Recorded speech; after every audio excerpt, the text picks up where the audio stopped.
This is Civilization and Its Discontents by Sigmund Freud in a complete reading of the classic English translation. He wrote it near the end of his life, circling one uncomfortable question: why we feel so restless inside the very civilization that protects us. His answer is that every society is built on renounced desire.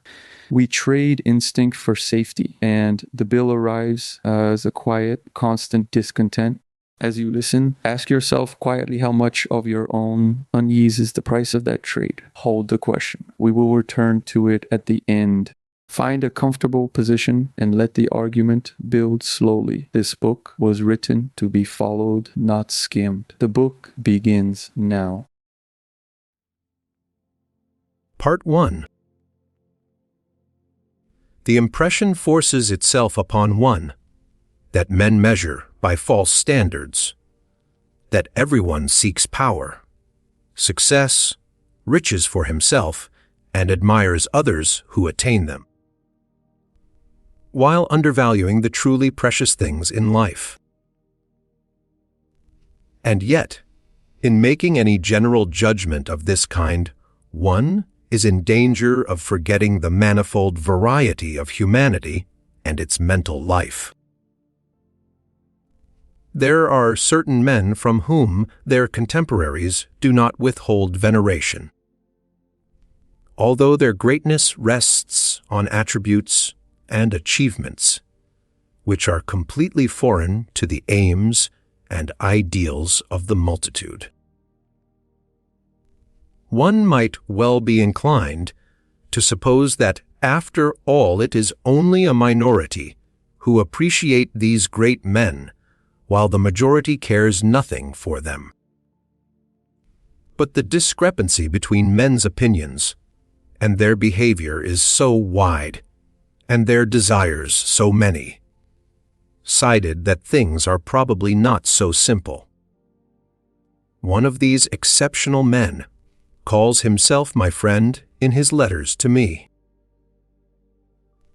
I had sent him my little book, which treats of religion as an illusion, and he answered that he agreed entirely with my views on religion, but that he was sorry I had not properly appreciated the ultimate source of religious sentiments. This consists in a peculiar feeling which never leaves him personally, which he finds shared by many others, and which he may suppose millions more also experience. It is a feeling which he would like to call a sensation of eternity, a feeling as of something limitless, unbounded, something oceanic. It is, he says, a purely subjective experience, not an article of belief. It implies no assurance of personal immortality. But it is the source of the religious spirit, and is taken hold of by the various churches and religious systems, directed by them into definite channels, and also, no doubt, used up in them. One may rightly call oneself religious on the ground of this oceanic feeling alone, even though one reject all beliefs and all illusions. These views, expressed by my friend, whom I so greatly honor, and who himself once in poetry described the magic of illusion, put me in a difficult position. I cannot discover this oceanic feeling in myself. It is not easy to deal scientifically with feelings. One may attempt to describe their physiological signs. Where that is impossible, I am afraid the oceanic feeling, too, will defy this kind of classification. Nothing remains but to turn to the ideational content, which most readily associates itself with the feeling.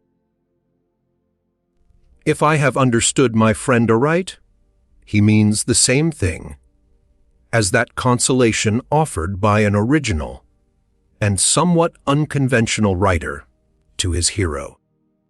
Contemplating suicide, out of this world we cannot fall. So it is a feeling of indissoluble connection, of belonging inseparably to the external world as a whole.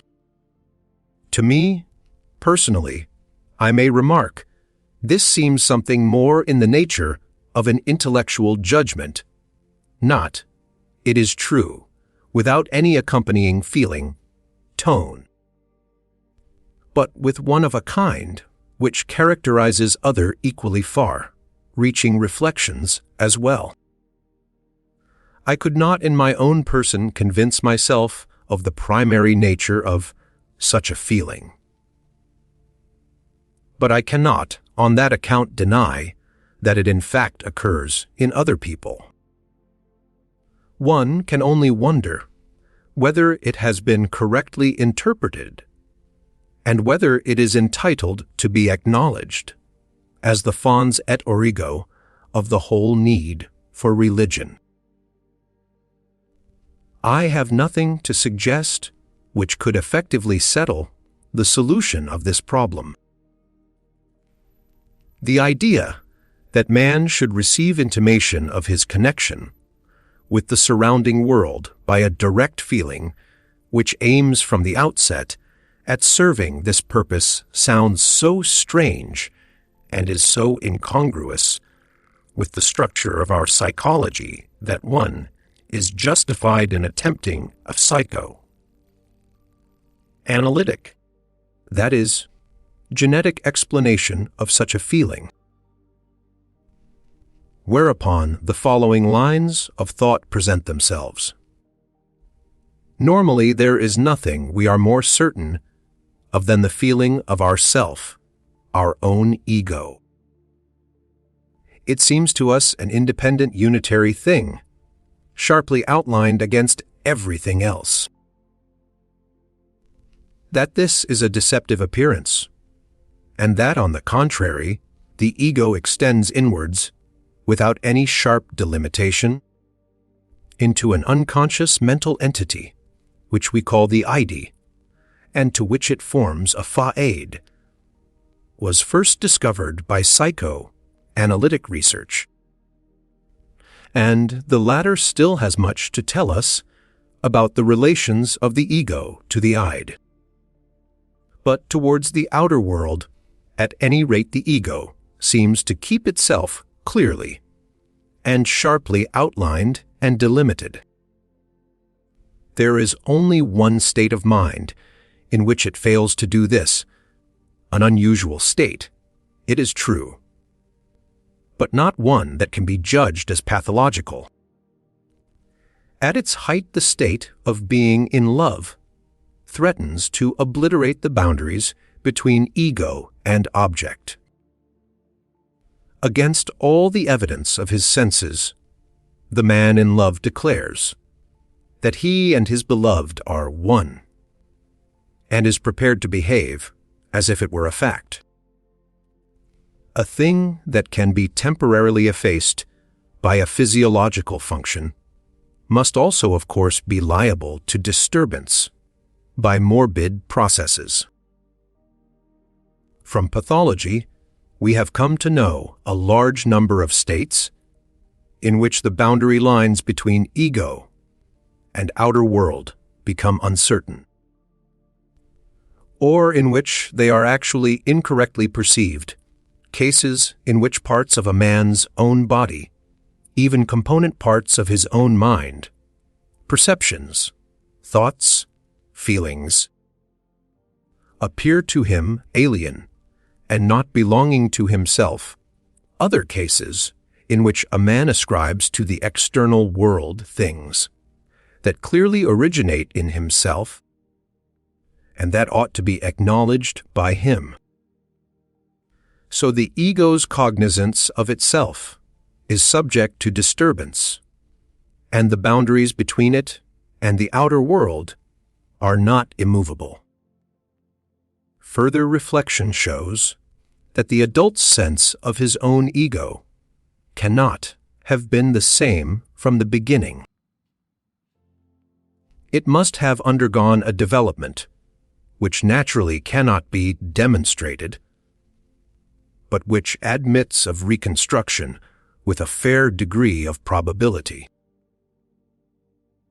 When the infant at the breast receives stimuli, he cannot as yet distinguish whether they come from his ego or from the outer world. He learns it gradually as the result of various exigencies. It must make the strongest impression on him that many sources of excitation, which later on he will recognize as his own bodily organs, can provide him at any time with sensations, whereas others become temporarily out of his reach. Amongst these, what he wants most of all, his mother's breast, and reappear only as a result of his cries for help. Thus, an object first presents itself to the ego as something existing outside, which is only induced to appear by a particular act.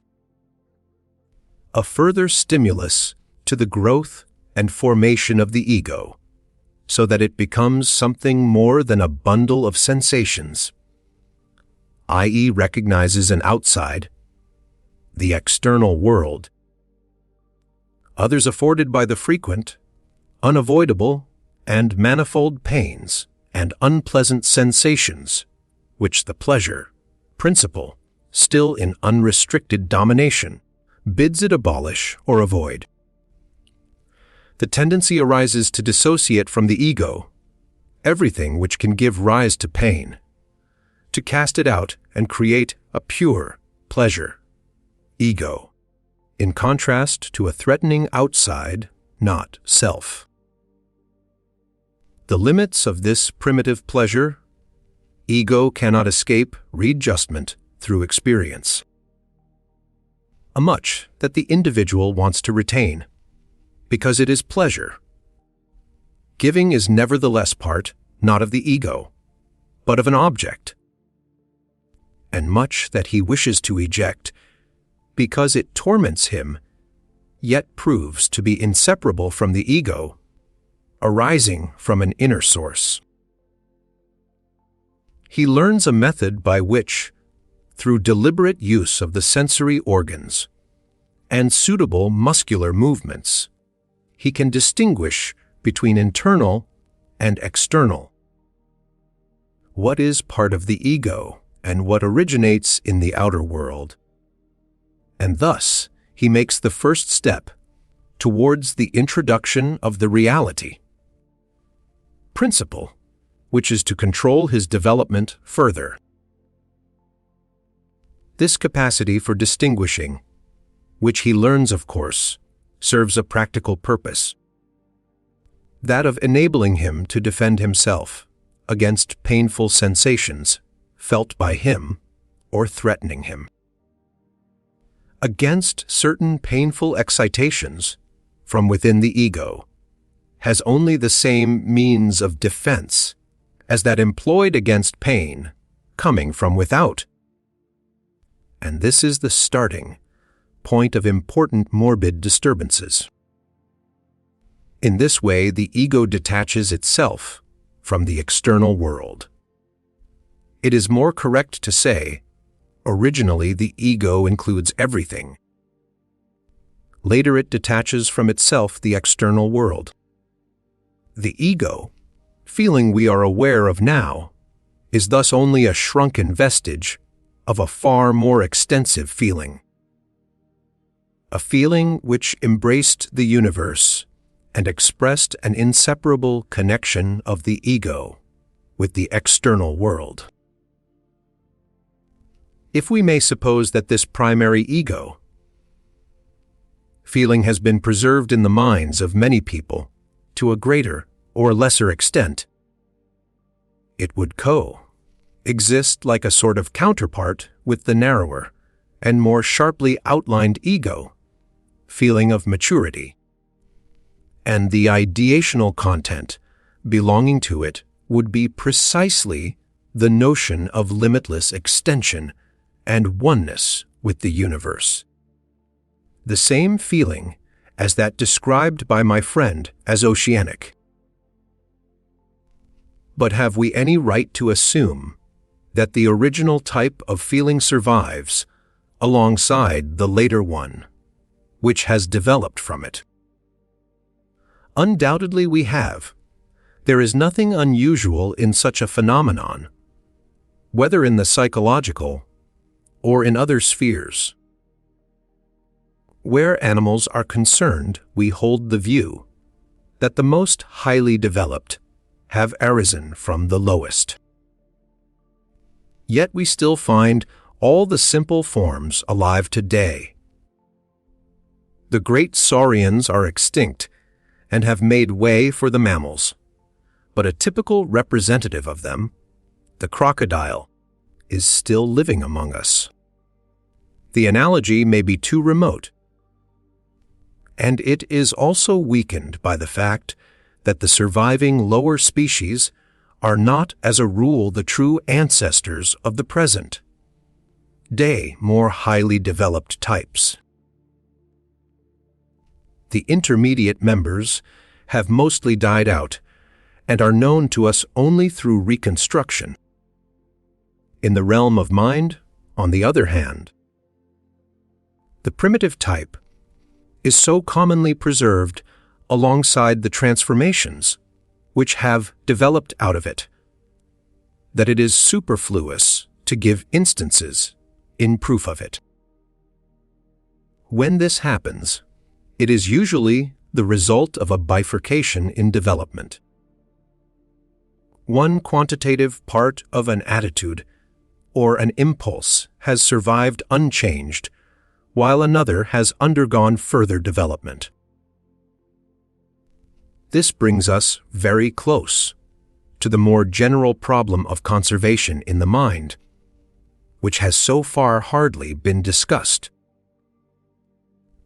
but is so interesting and important that we may take the opportunity to pay it some attention, even though its relevance is not immediate.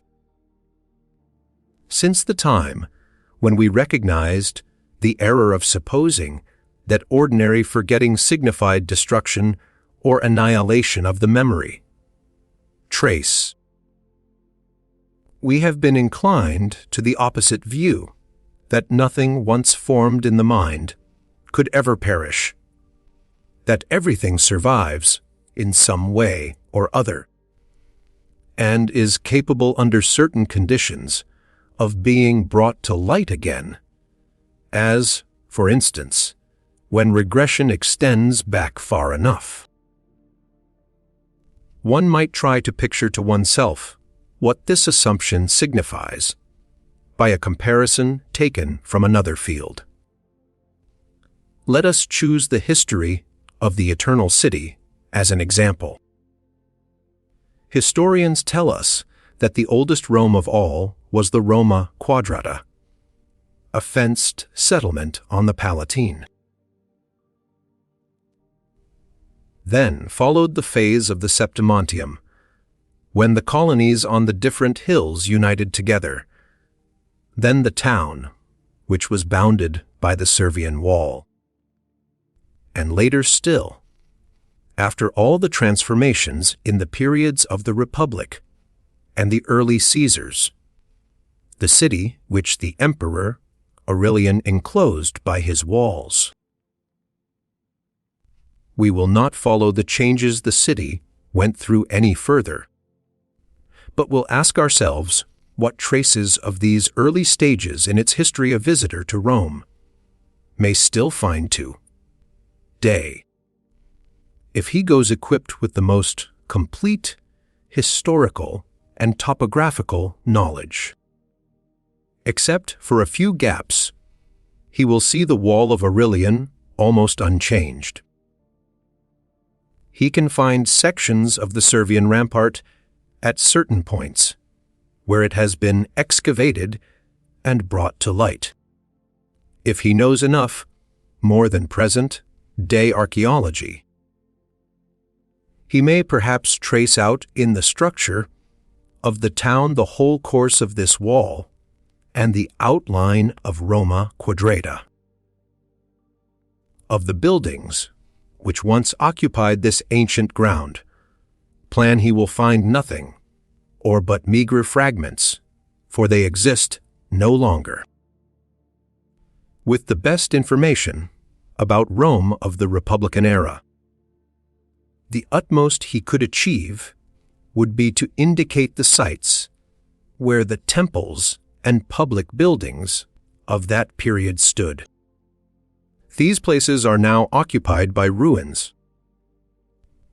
But the ruins are not those of the early buildings themselves, but of restorations of them in later times after fires and demolitions. It is hardly necessary to mention that all these remains of ancient Rome are found woven into the fabric of a great metropolis which has arisen in the last few centuries since the Renaissance. There is assuredly much that is ancient still buried in the soil or under the modern buildings of the town. This is the way in which we find antiquities surviving in historic cities like Rome. Now, let us make the fantastic supposition that Rome were not a human-dwelling place, but a mental entity with just as long and varied a past history, that is, in which nothing once constructed had perished, and all the earlier stages of development had survived alongside the latest. This would mean that in Rome the palaces of the Caesars were still standing on the Palatine, and the Septizonium of Septimius Severus was still towering to its old height, that the beautiful statues were still standing in the colonnade of the castle of Sate, Angelo, as they were up to its siege by the Goths, and so on. But more still, where the Palazzo Caffarelli stands, there would also be, without this being removed, the temple of Jupiter Capitolinus, not merely in its latest form. Moreover, as the Romans of the Caesars saw it, but also in its earliest shape, when it still wore an Etruscan design and was adorned with terra, cotta antefixi. Where the Colosseum stands now, we could at the same time admire Nero's Golden House. On the piazza of the Pantheon, we should find not only the Pantheon of Day, as bequeathed to us by Hadrian, but on the same site also Agrippa's original edifice. Indeed, the same ground would support the church of Santa Maria sopra Minerva and the old temple over which it was built. And the observer would need merely to shift the focus of his eyes, perhaps, or change his position, in order to call up a view of either the one or the other. There is clearly no object in spinning this fantasy further. It leads to the inconceivable, or even to absurdities. If we try to represent historical sequence in spatial terms, it can only be done by juxtaposition in space. The same space will not hold two contents. Our attempt seems like an idle game. It has only one justification. It shows us how far away from mastering the idiosyncrasies of mental life we are by treating them in terms of visual representation. There is one objection, though, to which we must pay attention.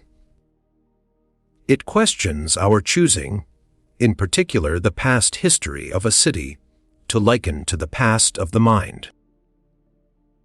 Even for mental life, our assumption that everything past is preserved holds good only on condition that the organ of the mind remains intact, and its structure has not been injured by traumas or inflammation.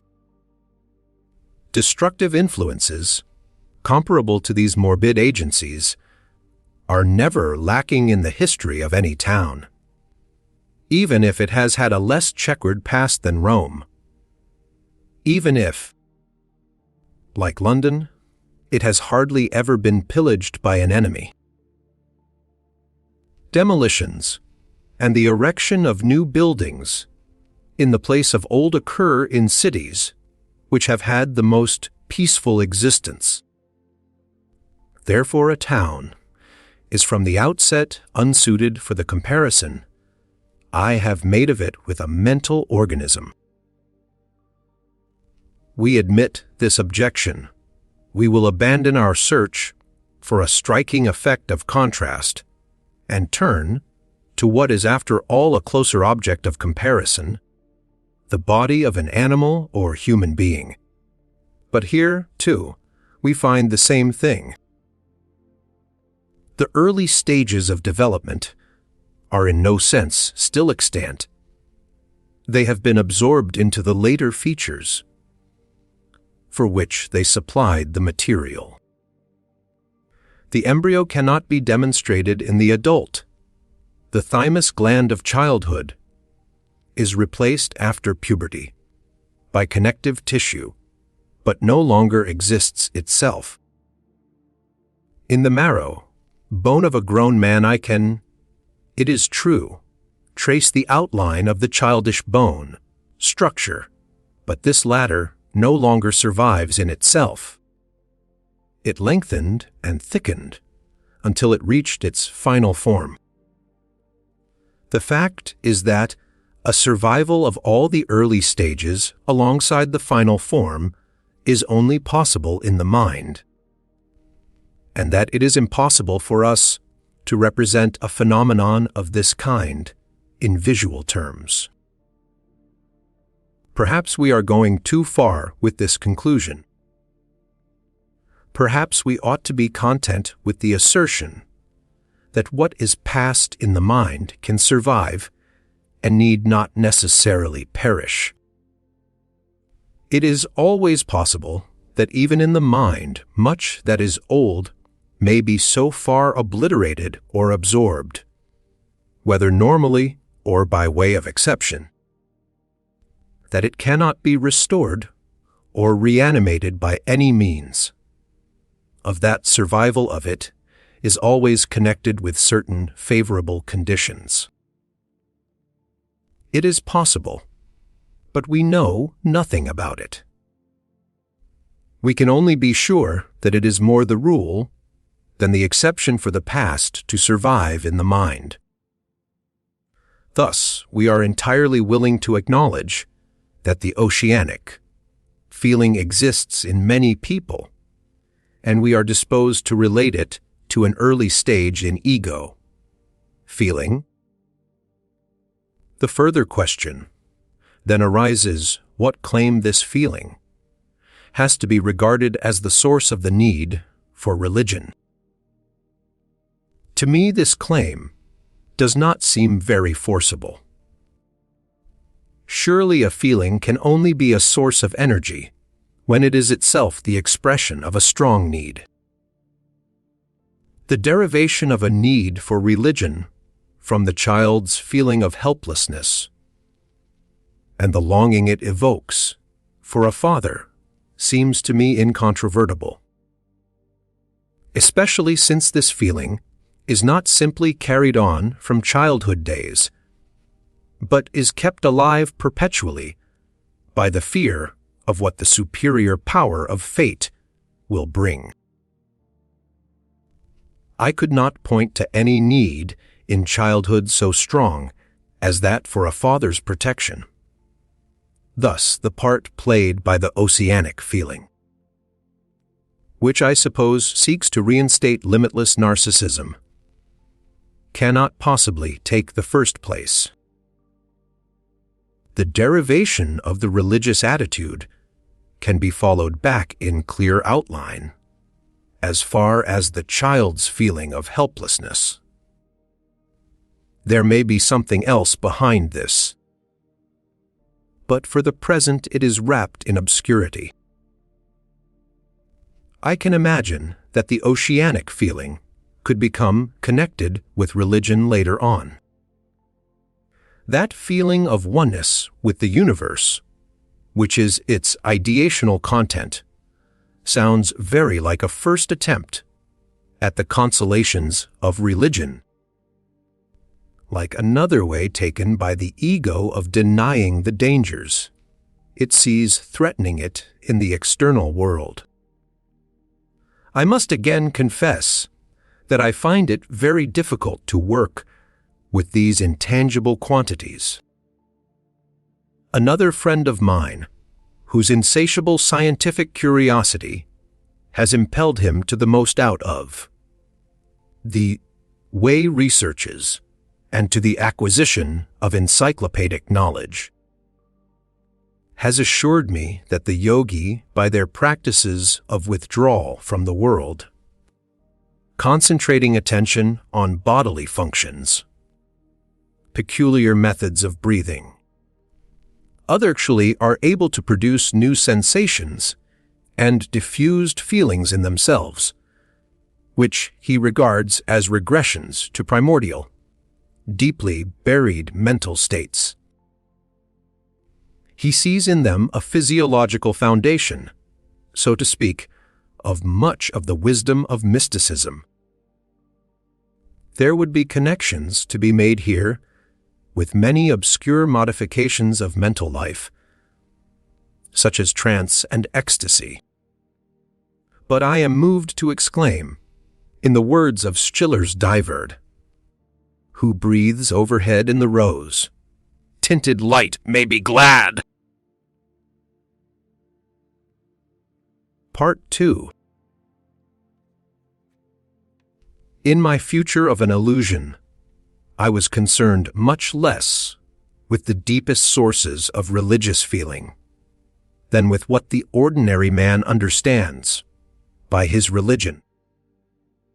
That system of doctrines and pledges that, on the one hand, explains the riddle of this world to him with an inviolable completeness, and on the other assures him that a solicitous providence is watching over him and will make up to him in a future existence for any shortcomings in this life. The ordinary man cannot imagine this providence in any other form but that of a greatly exalted Father, for only such a one could understand the needs of the sons of men, or be softened by their prayers and placated by the signs of their remorse. The whole thing is so patently infantile, so incongruous with reality, that to one whose attitude to humanity is friendly, it is painful to think that the great majority of mortals will never be able to rise above this view of life. It is even more humiliating to discover what a large number of those alive today, who must see that this religion is not tenable, yet try to defend it inch by inch, as if with a series of pitiable rearguard actions.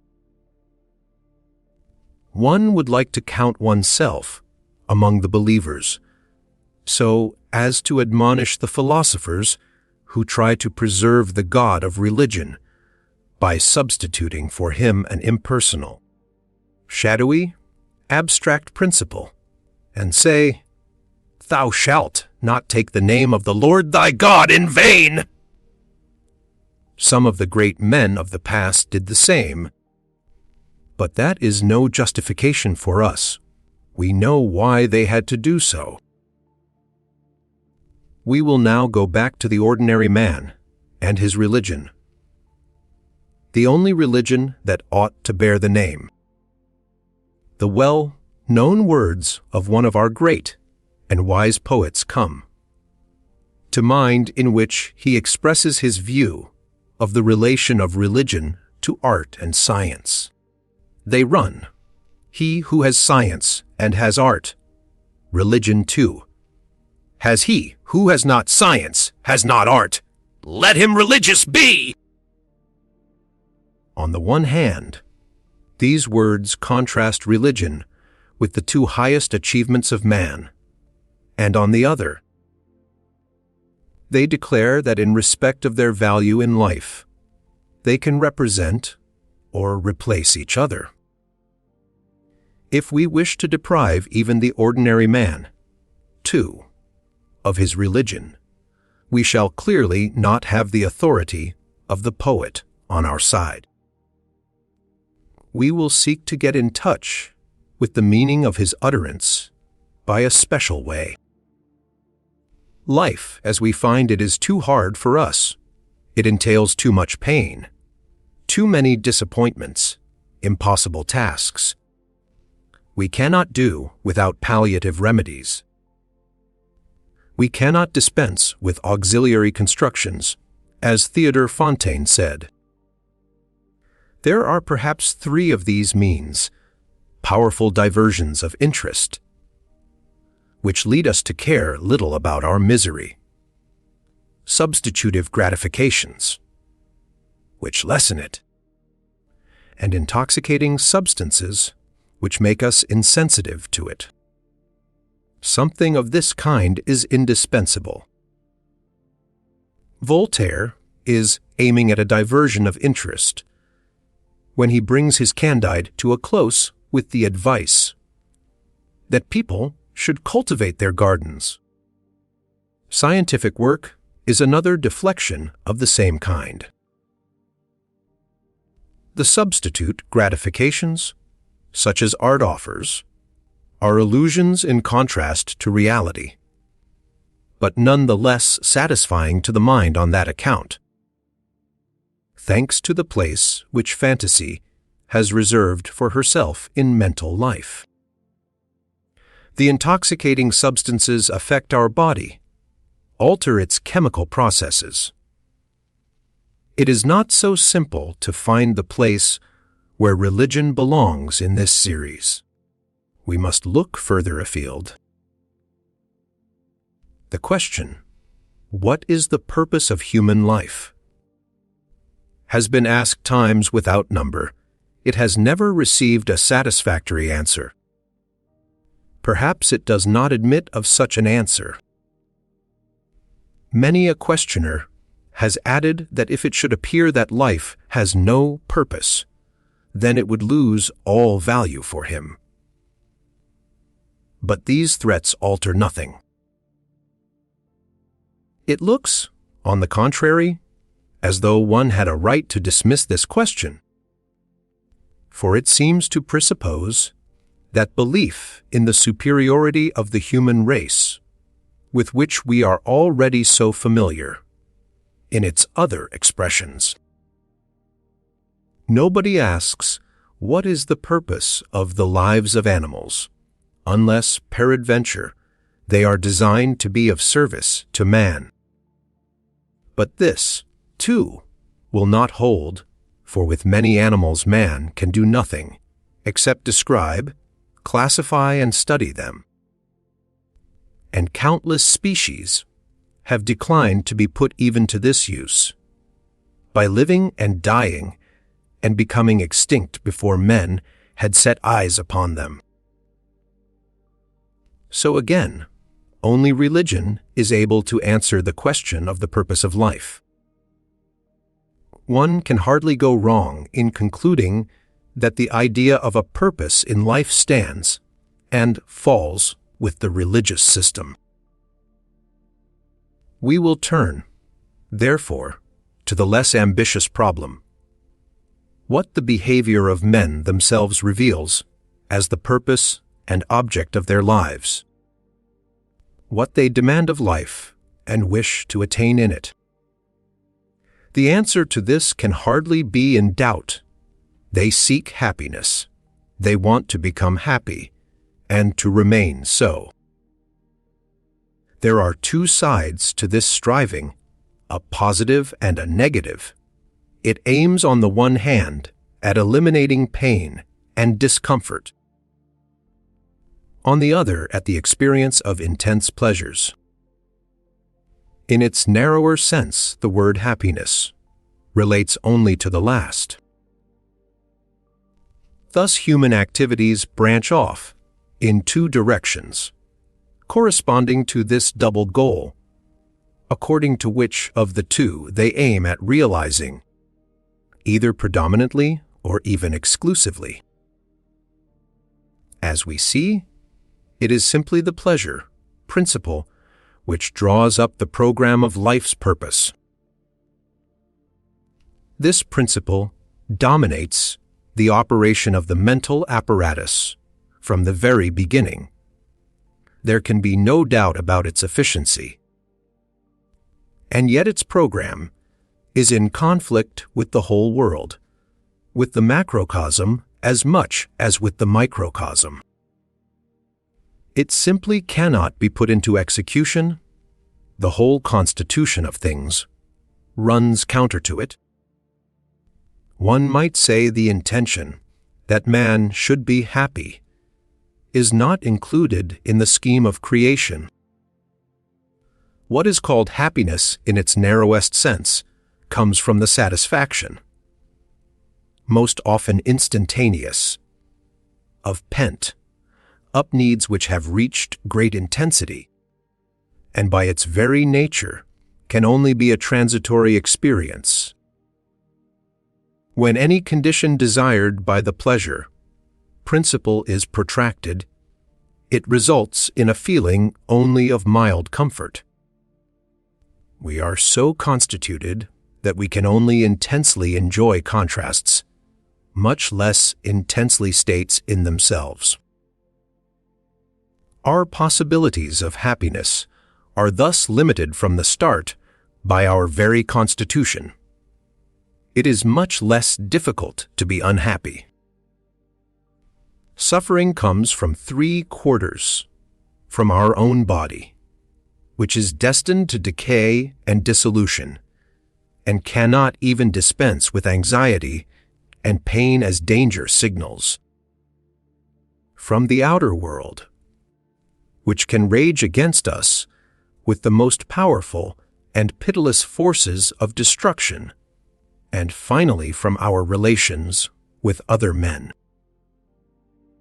The unhappiness, which has this last origin, we find, perhaps more painful than any other. We tend to regard it more or less as a gratuitous addition, although it cannot be any less an inevitable fate than the suffering that proceeds from other sources.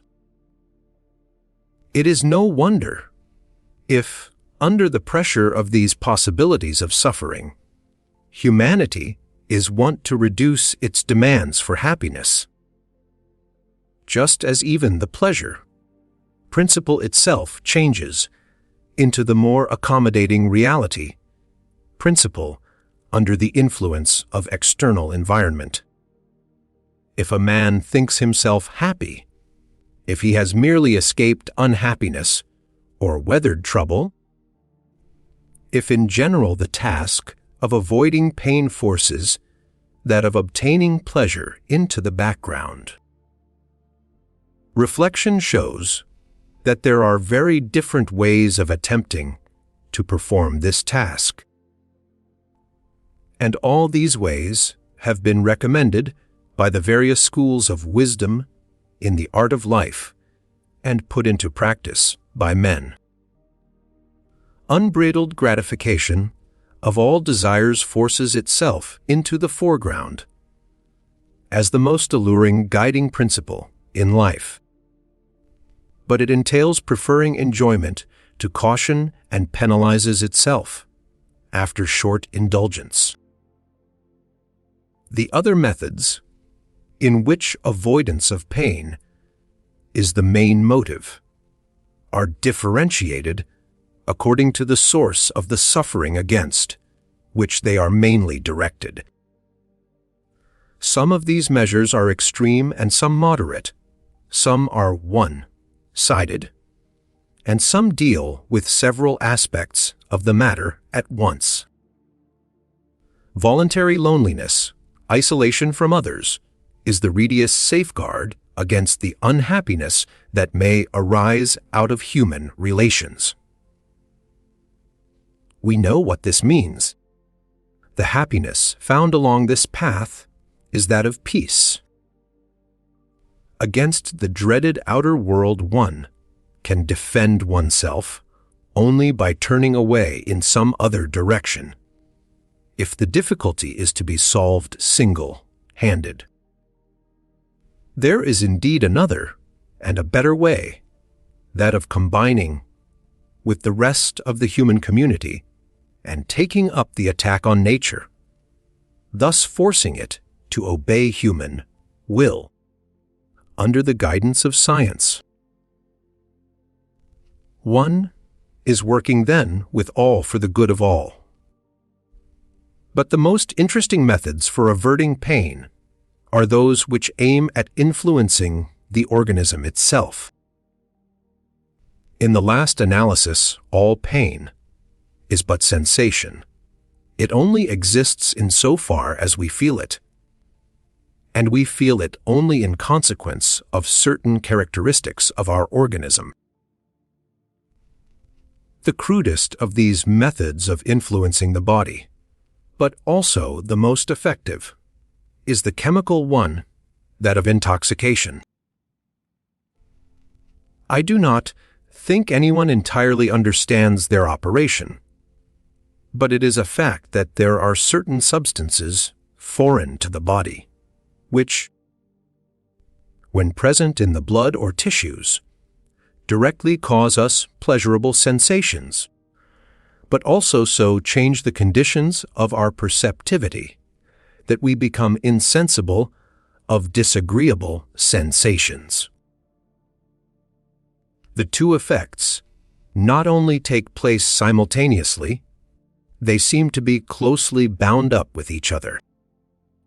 But there must be substances in the chemical composition of our bodies which can do the same, for we know of at least one morbid state, that of mania, in which a condition similar to this intoxication arises without any drug being absorbed. Besides this, our normal mental life shows variations, according to which pleasure is experienced with more or less ease.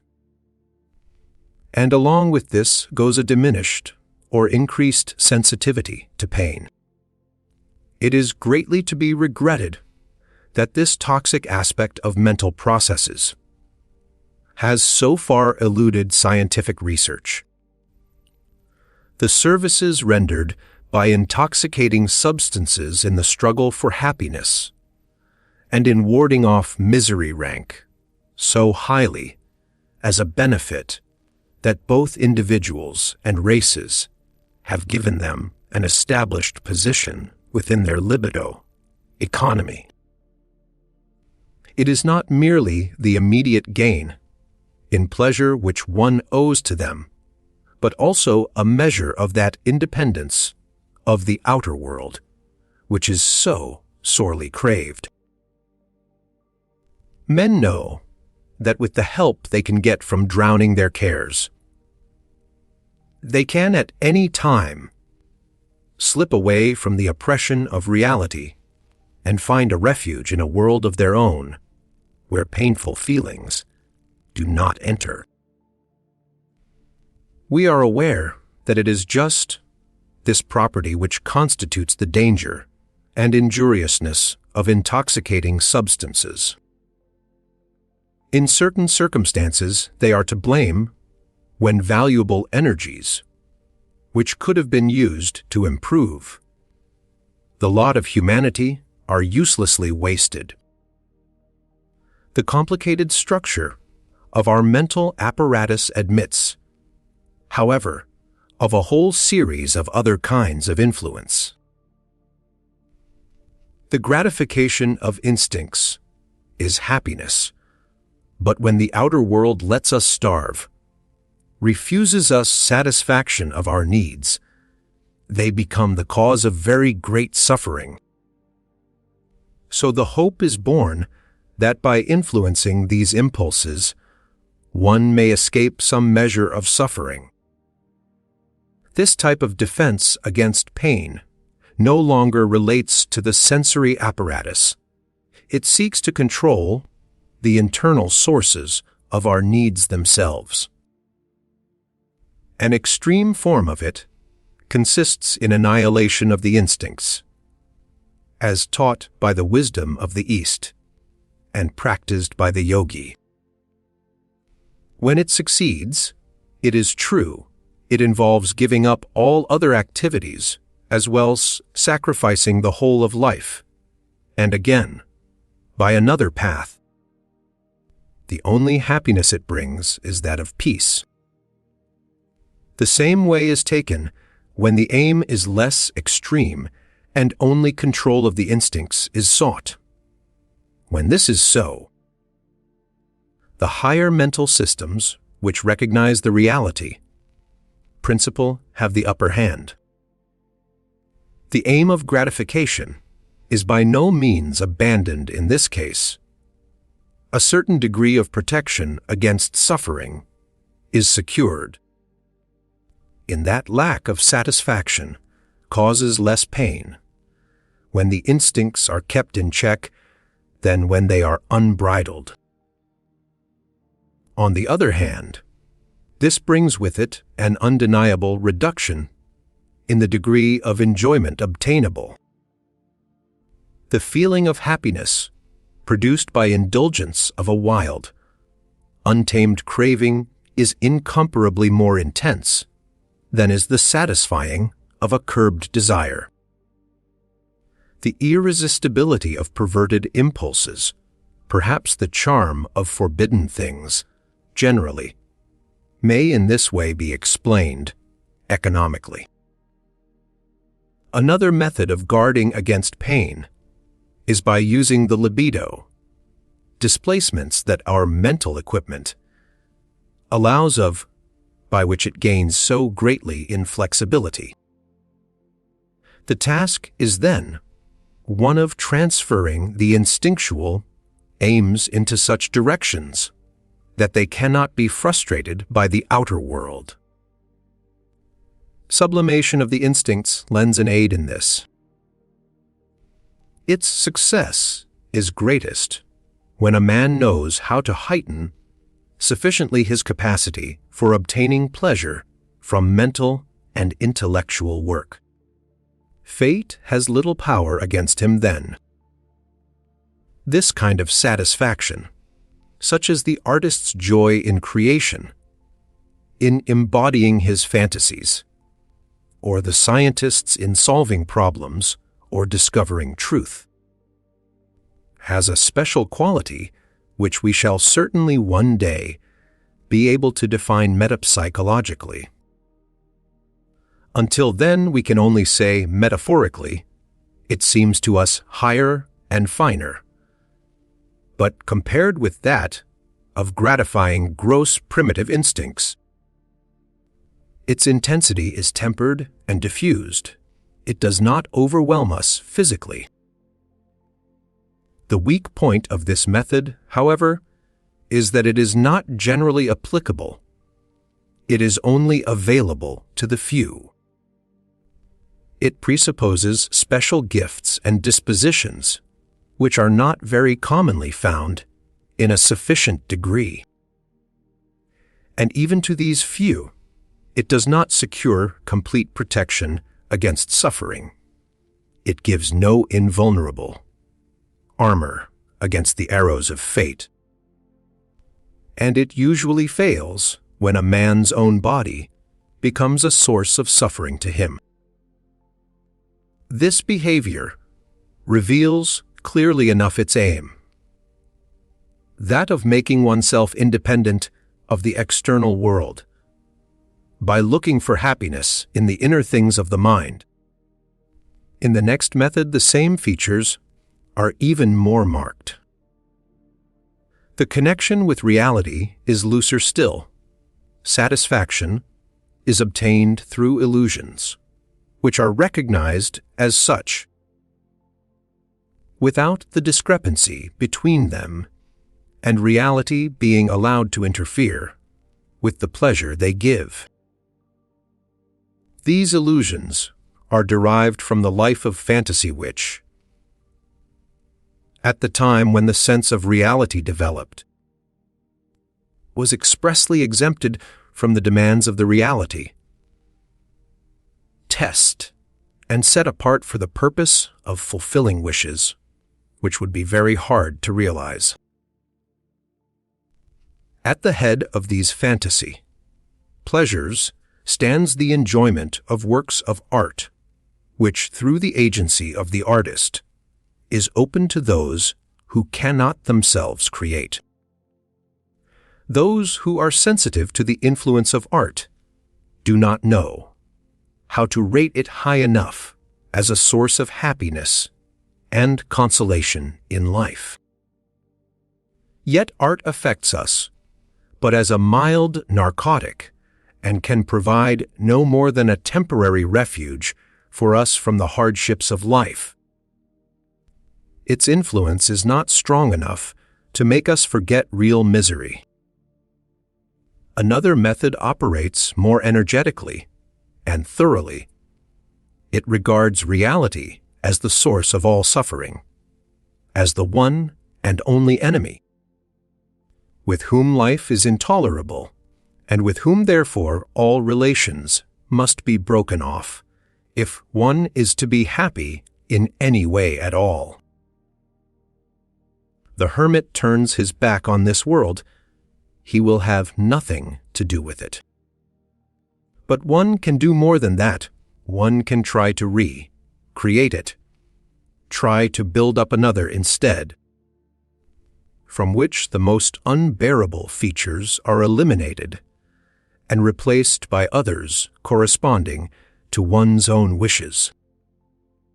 He who in his despair and defiance sets out on this path will not as a rule get very far. Reality will be too strong for him. He becomes a madman and usually finds no one to help him in carrying through his delusion. It is said, however, that each one of us behaves in some respect like the paranoiac, substituting a wish, fulfillment for some aspect of the world, which is unbearable to him, and carrying this delusion through into reality. When a large number of people make this attempt together and try to obtain assurance of happiness and protection from suffering by a delusional transformation of reality, it acquires special significance. The religions of humanity, too, must be classified as mass delusions of this kind. Needless to say, no one who shares a delusion recognizes it as such. I do not suppose that I have enumerated all the methods by which men strive to win happiness and keep suffering at bay, and I know, too, that the material might have been arranged differently. One of these methods I have not yet mentioned at all, not because I had forgotten it, but because it will interest us in another connection. How would it be possible to forget this way of all others of practicing the art of life? It is conspicuous for its remarkable capacity to combine characteristic features.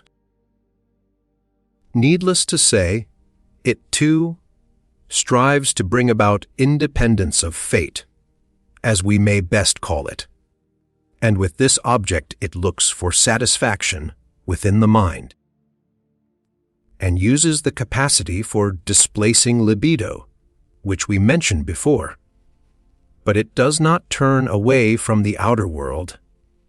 On the contrary, it takes a firm hold of its objects and obtains happiness from an emotional relation to them. Nor is it content to strive for avoidance of pain, that goal of wary resignation. Rather it passes that by heedlessly, and holds fast to the deep, rooted, passionate striving for a positive fulfillment of happiness. Perhaps it really comes nearer to this goal than any other method.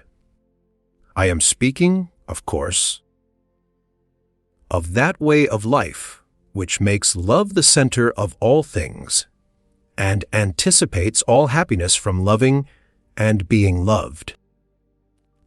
This attitude is familiar enough to all of us. One of the forms in which love manifests itself, sexual love, gives us our most intense experience of an overwhelming, pleasurable sensation, and so furnishes a prototype for our strivings after happiness. What is more natural than that we should persist in seeking happiness along the path by which we first encountered it? The weak side of this way of living is clearly evident, and were it not for this, no human being would ever have thought of abandoning this path to happiness in favor of any other. We are never so defenseless against suffering as when we love, never so forlornly unhappy as when we have lost our love object or its love. But this does not complete the story of that way of life, which bases happiness on love. There is much more to be said about it. We may here go on to consider the interesting case in which happiness in life is sought first and foremost in the enjoyment of beauty. Wherever it is to be found by our senses and our judgment, the beauty of human forms and movements, of natural objects, of landscapes, of artistic and even scientific creations. As a goal, in life this aesthetic attitude offers little protection against the menace of suffering, but it is able to compensate for a great deal. The enjoyment of beauty produces a particular, mildly intoxicating kind of sensation. There is no very evident use in beauty. The necessity of it for cultural purposes is not apparent, and yet civilization could not do without it. The science of aesthetics investigates the conditions in which things are regarded as beautiful. It can give no explanation of the nature or origin of beauty, as usual. Its lack of results is concealed under a flood of resounding and meaningless words.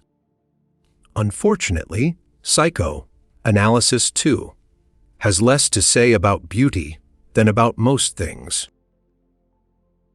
Its derivation from the realms of sexual sensation is all that seems certain. The love of beauty is a perfect example of a feeling with an inhibited aim. Beauty and attraction are first of all the attributes of a sexual object. It is remarkable that the genitals themselves, the sight of which is always exciting, are hardly ever regarded as beautiful. The quality of beauty seems, on the other hand, to attach to certain secondary sexual characters. In spite of the incompleteness of these considerations, I will venture on a few remarks in conclusion of this discussion. The goal towards which the pleasure principle impels us of becoming happy is not attainable, yet we may not, nay, cannot, give up the effort to come nearer to realization of it by some means or other. Very different paths may be taken towards it. Some pursue the positive aspect of the aim, attainment of pleasure, others the negative, avoidance of pain. By none of these ways can we achieve all that we desire. In that modified sense, in which we have seen it to be attainable, happiness is a problem of the economics of the libido in each individual. There is no sovereign recipe in this matter which suits all. Each one must find out for himself by which particular means he may achieve felicity. All kinds of different factors will operate to influence his choice. It depends on how much real gratification he is likely to obtain in the external world and how far he will find it necessary to make himself independent of it. Finally, 2. On the belief he has in himself of his power to alter it in accordance with his wishes. Even at this stage, the mental constitution of the individual will play a decisive part, aside from any external considerations. The man who is predominantly erotic will choose emotional relationships with others before all else. The narcissistic type, who is more self-sufficient, will seek his essential satisfactions in the inner workings of his own soul. The man of action will never abandon the external world, in which he can essay his power. The interests of narcissistic types will be determined by their particular gifts and the degree of instinctual sublimation of which they are capable. When any choice is pursued to an extreme, it penalizes itself, in that it exposes the individual to the dangers accompanying any one exclusive life, interest which may always prove inadequate. Just as a cautious business, man avoids investing all his capital in one concern, so wisdom would probably admonish us also not to anticipate all our happiness from one quarter alone. Success is never certain. It depends on the co-operation of many factors, perhaps on none more than the capacity of the mental constitution to adapt itself to the outer world and then utilize this last for obtaining pleasure. Anyone who is born with a specially unfavorable instinctual constitution, and whose libido components do not go through the transformation and modification necessary for successful achievement in later life, will find it hard to obtain happiness from his external environment, especially if he is faced with the more difficult tasks. One last possibility of dealing with life remains to such people, and it offers them at least substitute gratifications. It takes the form of the flight into neurotic illness, and they mostly adopt it while they are still young. Those whose efforts to obtain happiness come to naught in later years still find consolation in the pleasure of chronic intoxication, or else they embark upon that despairing attempt at revolt, psychosis. Religion circumscribes these measures of choice and adaptation by urging upon everyone alike its single way of achieving happiness and guarding against pain.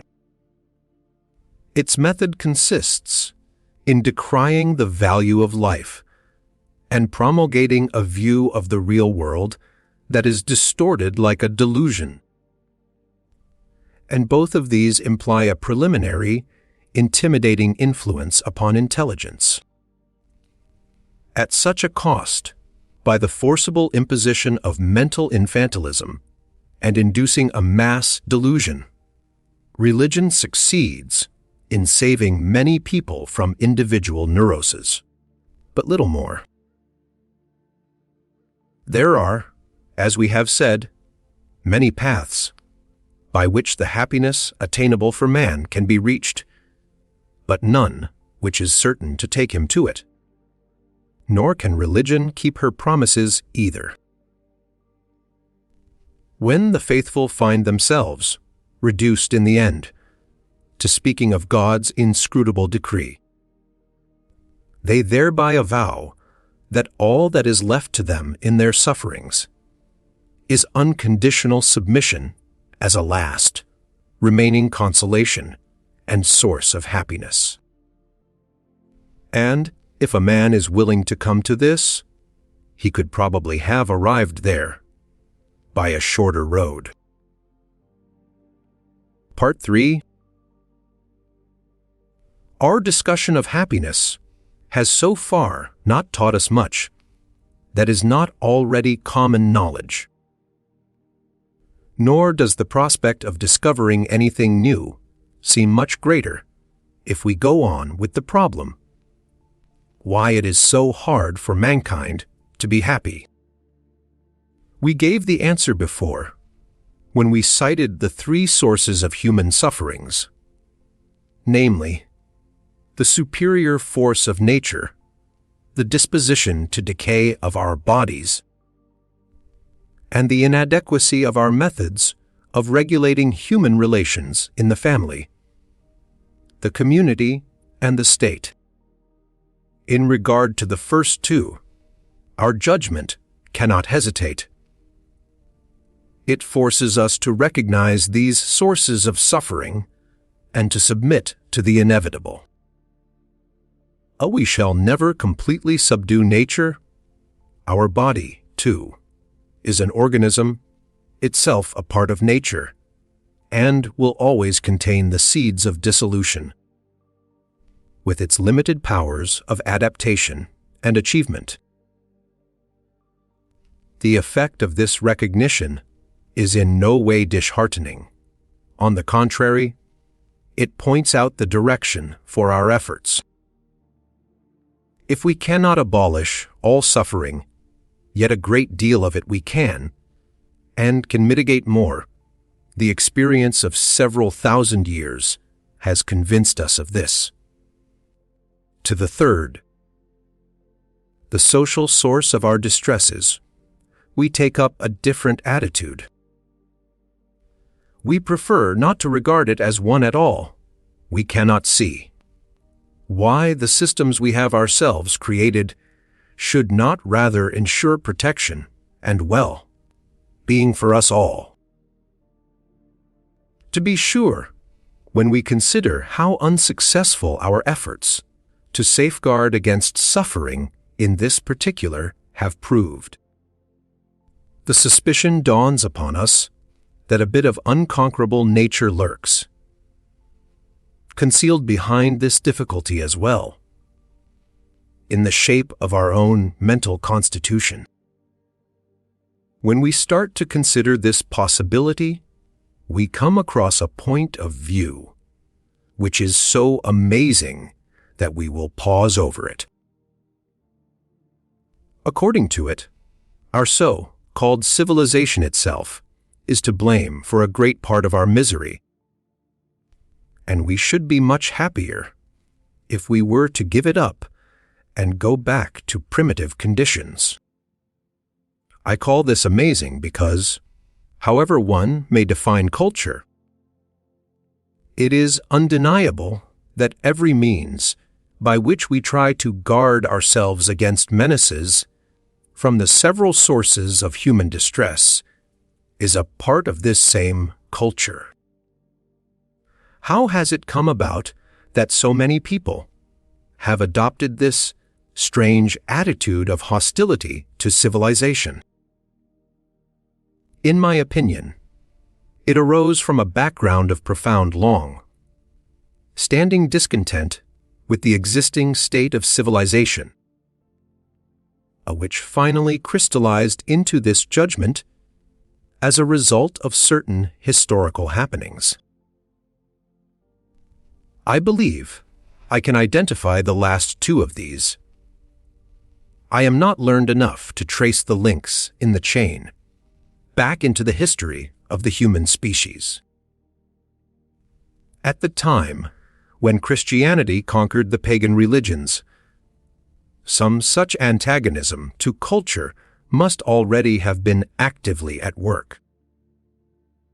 It is closely related to the low estimation put upon earthly life by Christian doctrine.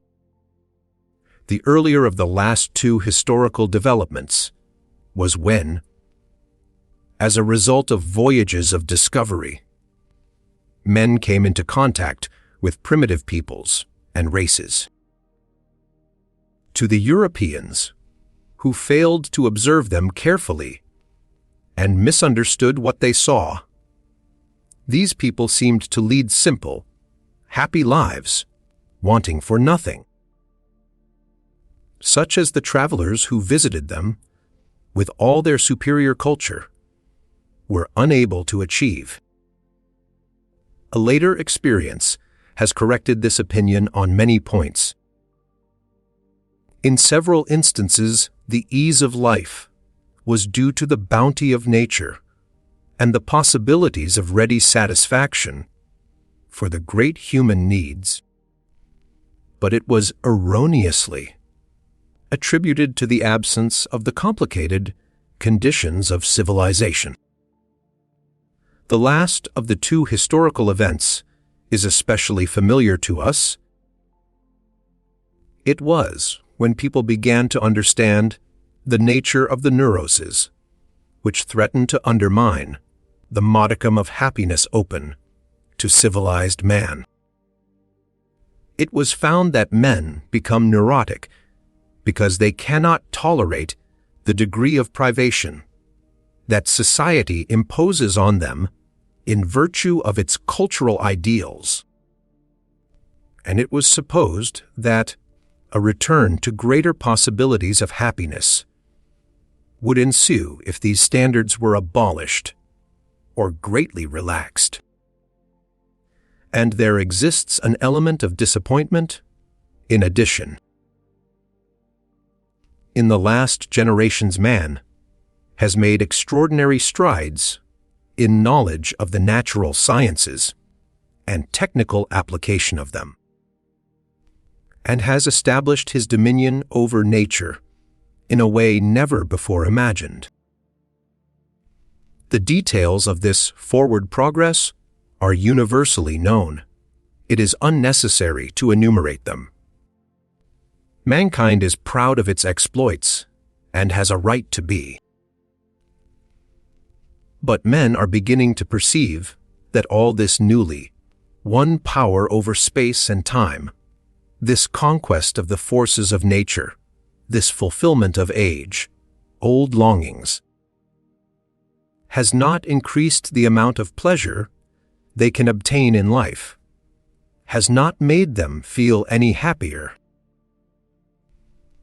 The valid conclusion from this is merely that power over nature is not the only condition of human happiness, just as it is not the only goal of civilization's efforts.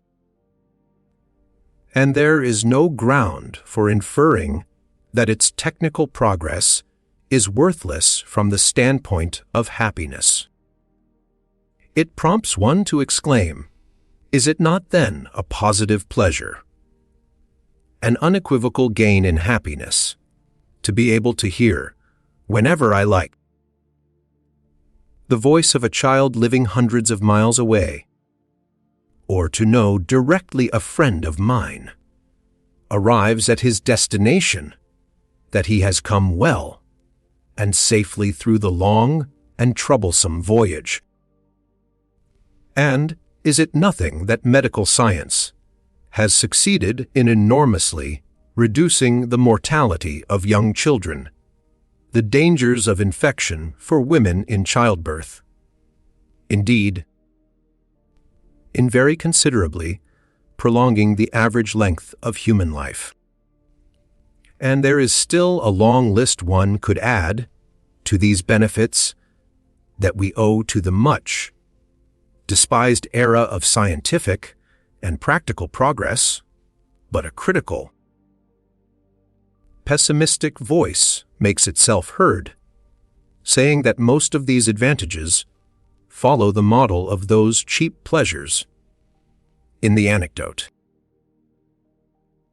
One gets this enjoyment by sticking one's bare leg outside the bedclothes on a cold winter's night and then drawing it in again. If there were no railway to make light of distances, my child would never have left home, and I should not need the telephone to hear his voice. If there were no vessels crossing the ocean, my friend would never have embarked on his voyage, and I should not need the telegraph to relieve my anxiety about him.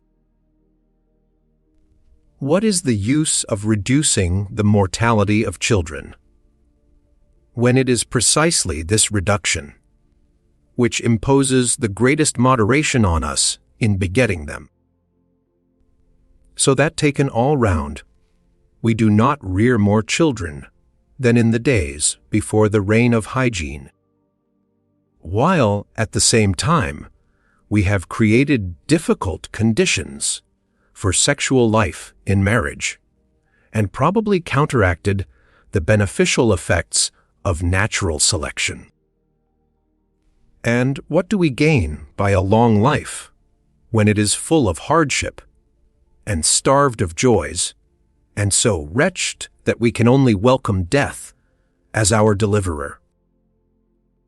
It seems to be certain that our present-day civilization does not inspire in us a feeling of well-being, but it is very difficult to form an opinion whether in earlier times people felt any happier, and what part their cultural conditions played in the question. We always tend to regard trouble objectively, i.e., to place ourselves with our own wants and our own sensibilities in the same conditions, so as to discover what opportunities for happiness or unhappiness we should find in them.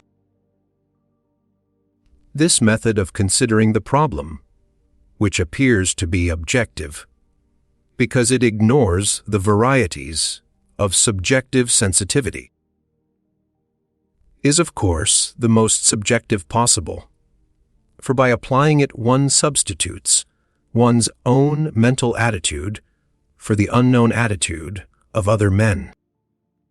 Happiness, on the contrary, is something essentially subjective. However, we may shrink in horror at the thought of certain situations.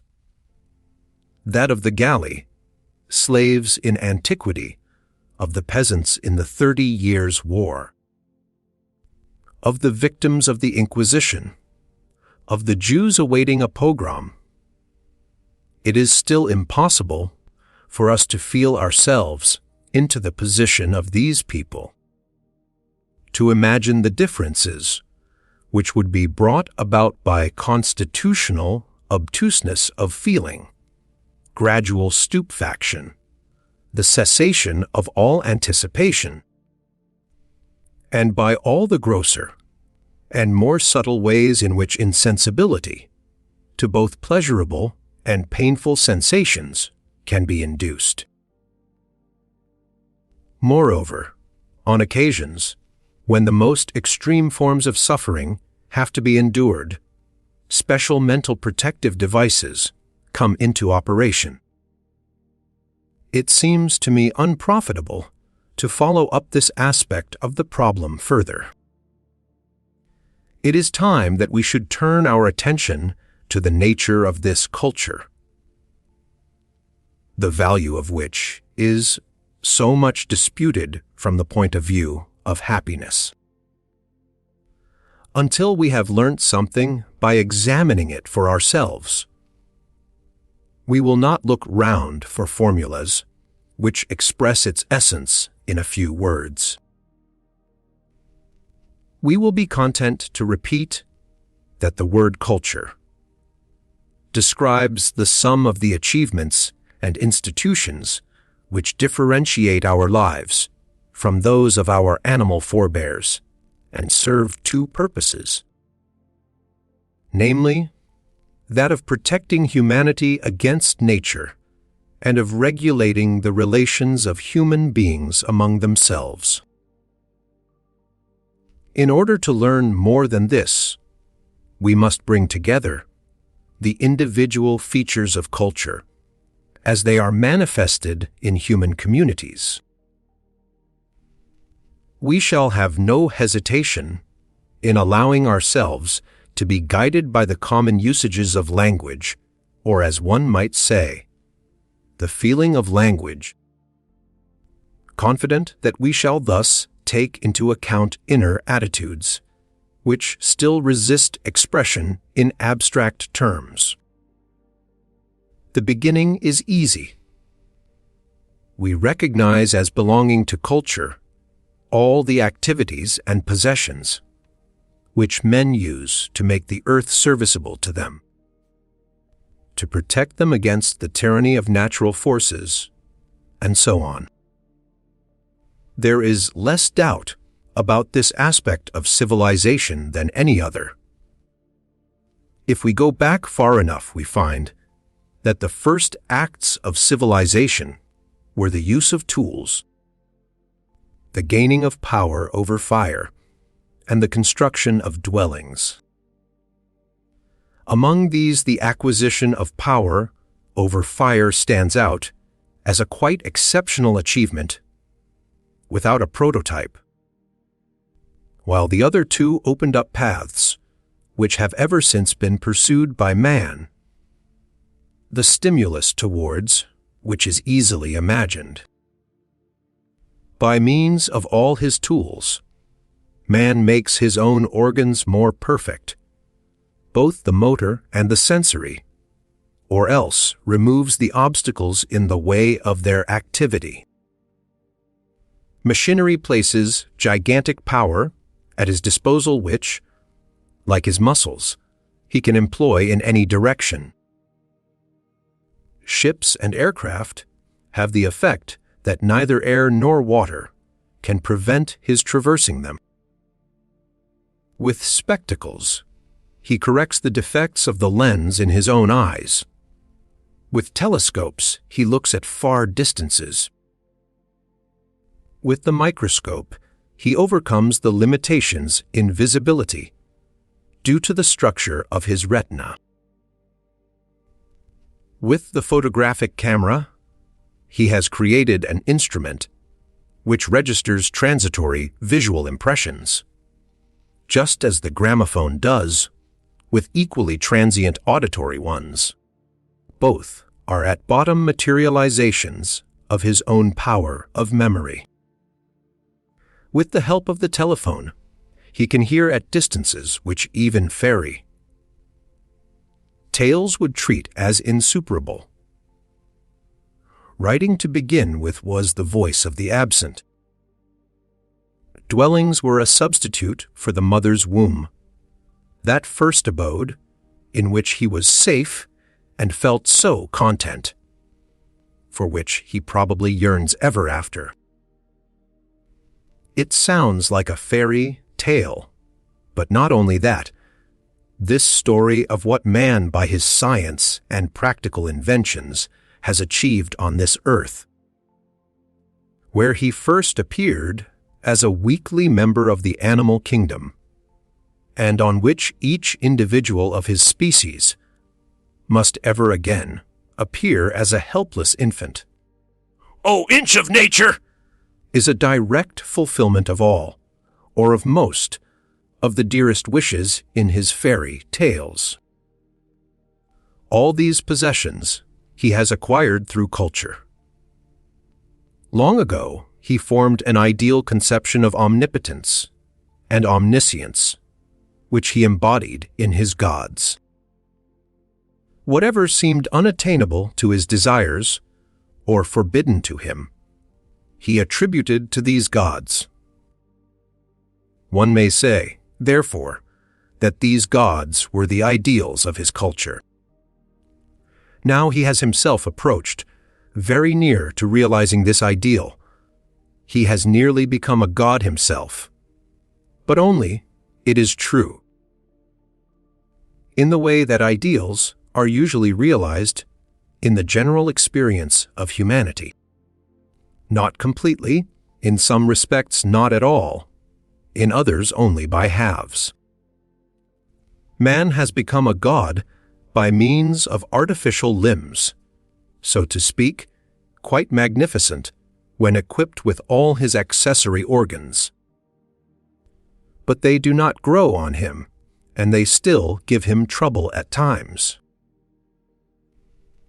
However, he is entitled to console himself with the thought that this evolution will not come to an end in A.D. 1930. Future ages will produce further great advances in this realm of culture, probably inconceivable now, and will increase man's likeness to a god still more.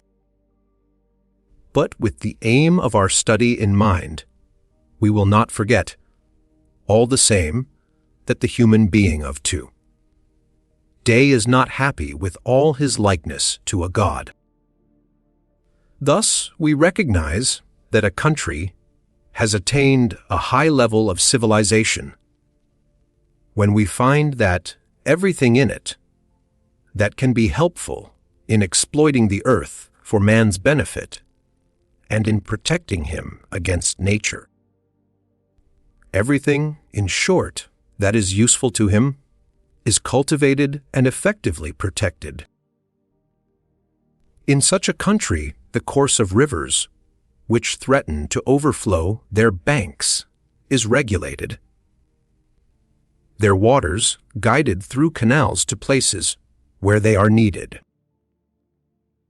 The soil is industriously cultivated and planted with the vegetation suited to it.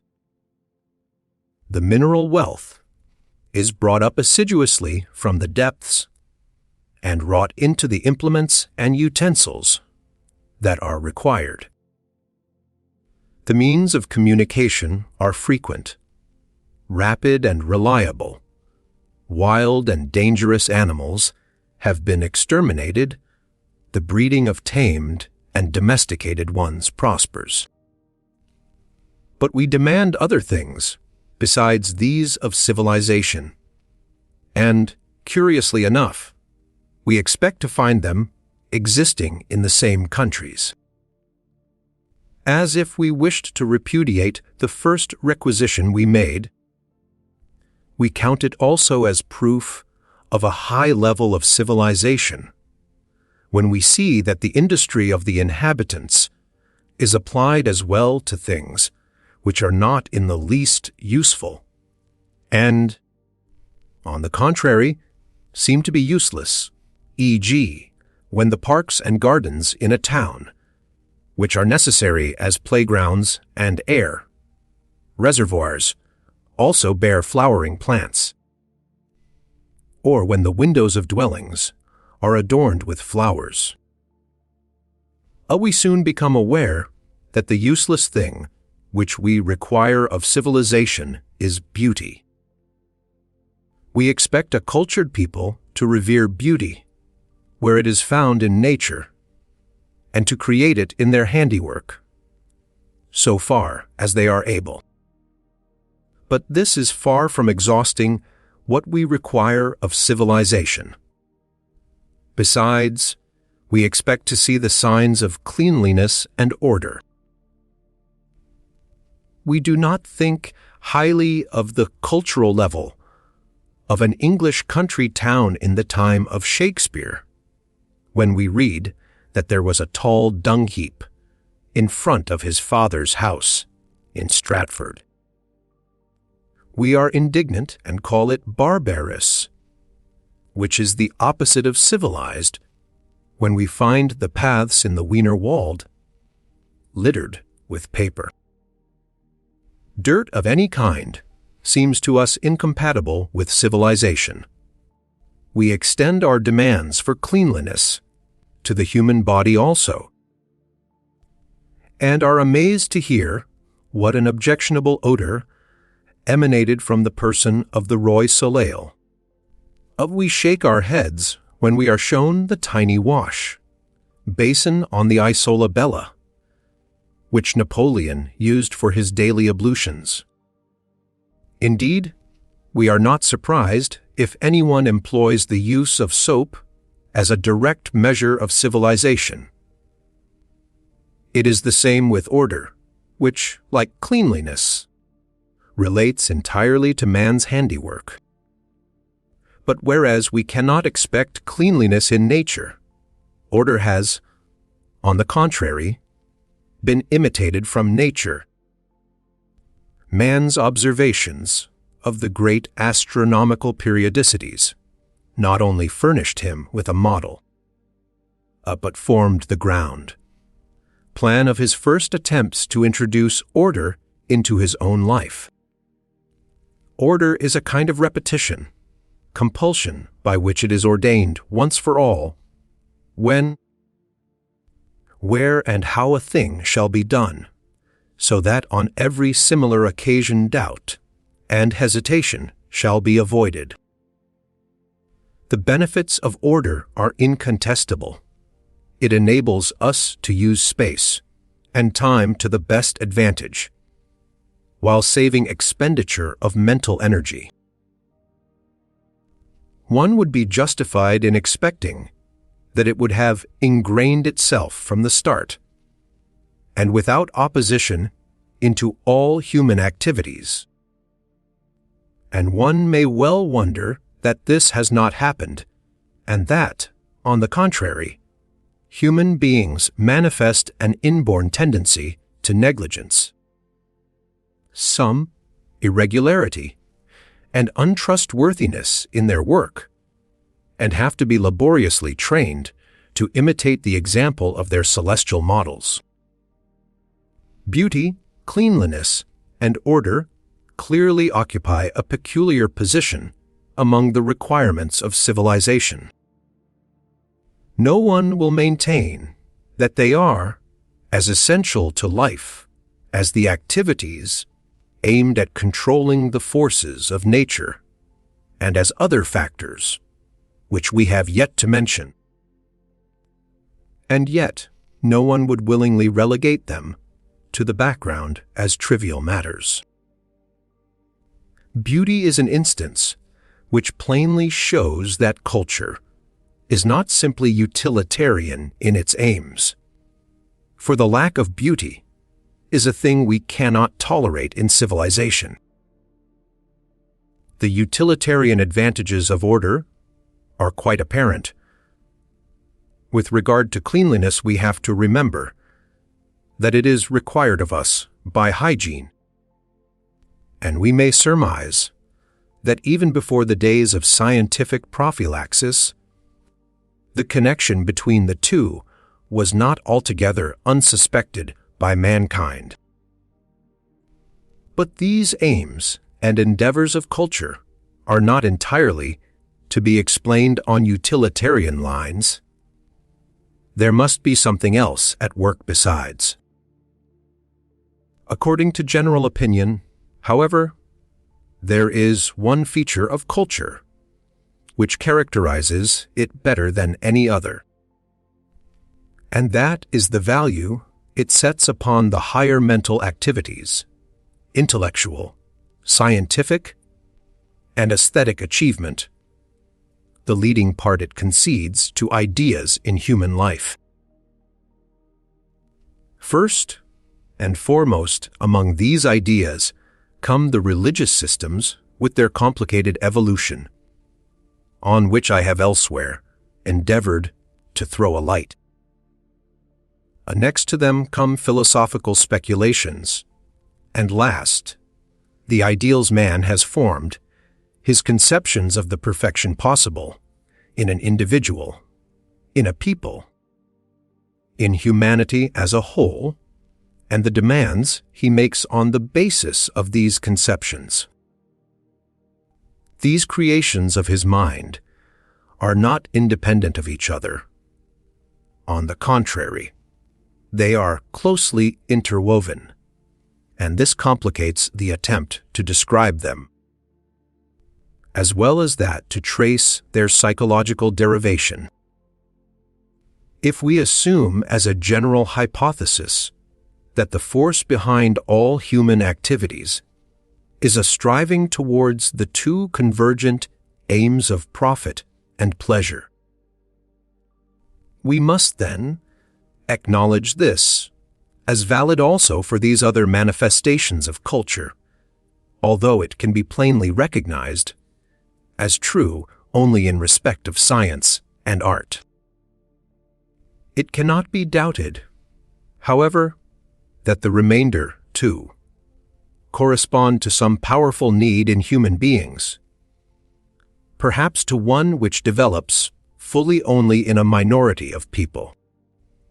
Nor may we allow ourselves to be misled by our own judgments concerning the value of any of these religious or philosophical systems or of these ideals. Whether we look upon them as the highest achievement of the human mind, or whether we deplore them as fallacies, one must acknowledge that where they exist, and especially where they are in the ascendant, they testify to a high level of civilization. We now have to consider the last, and certainly by no means the least important, of the components of culture, namely, the ways in which social relations, the relations of one man to another, are regulated.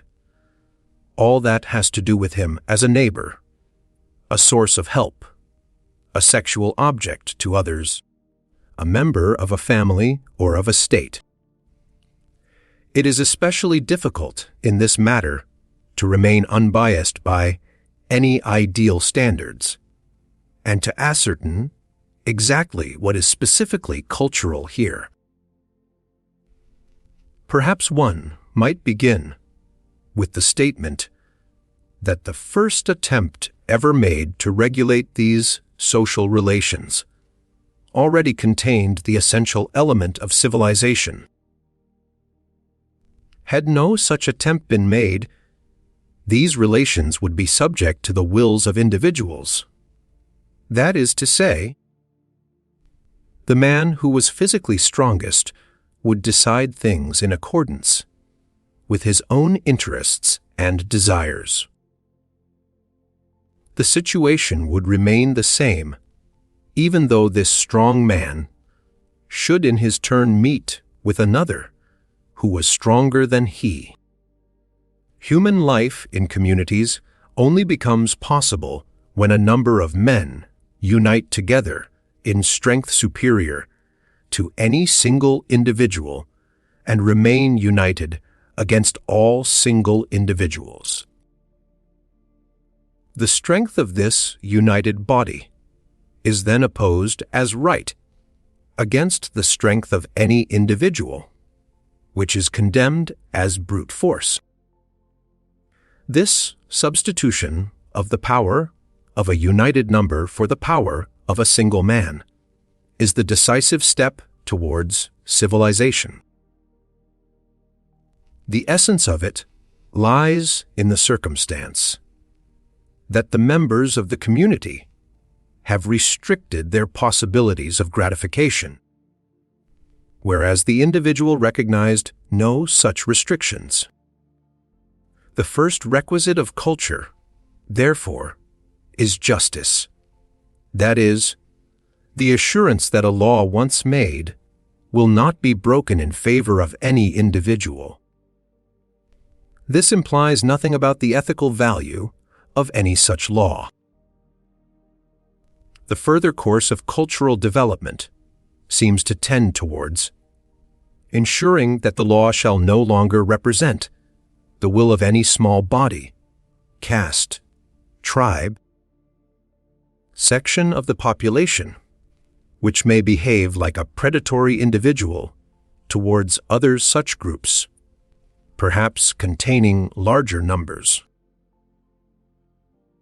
The end result would be a state of law to which all, that is, all who are capable of uniting, have contributed by making some sacrifice of their own desires, and which leaves none, again with the same exception, at the mercy of brute force.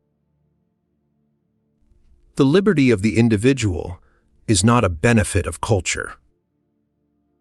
It was greatest before any culture, though indeed it had little value at that time, because the individual was hardly in a position to defend it. Liberty has undergone restrictions through the evolution of civilization, and justice demands that these restrictions shall apply to all. The desire for freedom that makes itself felt in a human community may be a revolt against some existing injustice, and so may prove favorable to a further development of civilization and remain compatible with it. But it may also have its origin in the primitive roots of the personality, still unfettered by civilizing influences, and so become a source of antagonism to culture. Thus the cry for freedom is directed either against particular forms or demands of culture, or else against culture itself.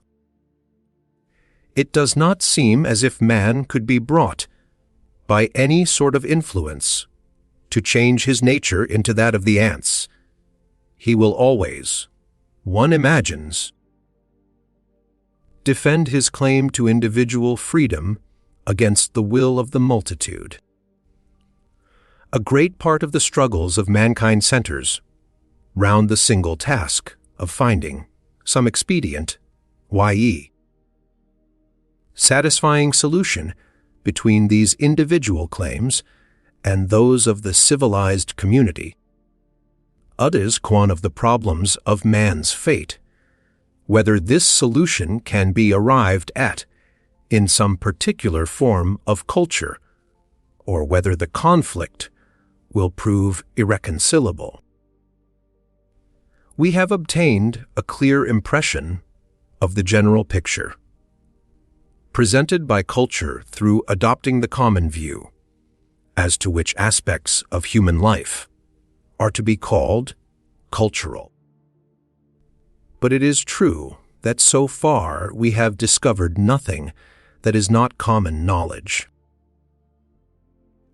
We have, however, at the same time guarded ourselves against accepting the misconception that civilization is synonymous with becoming perfect, is the path by which man is ordained to reach perfection. But now, a certain point of view presses for consideration. It will lead perhaps in another direction. The evolution of culture seems to us a peculiar kind of process passing over humanity, of which several aspects strike us as familiar. We can describe this process in terms of the modifications it effects on the known human instinctual dispositions, which it is the economic task of our lives to satisfy.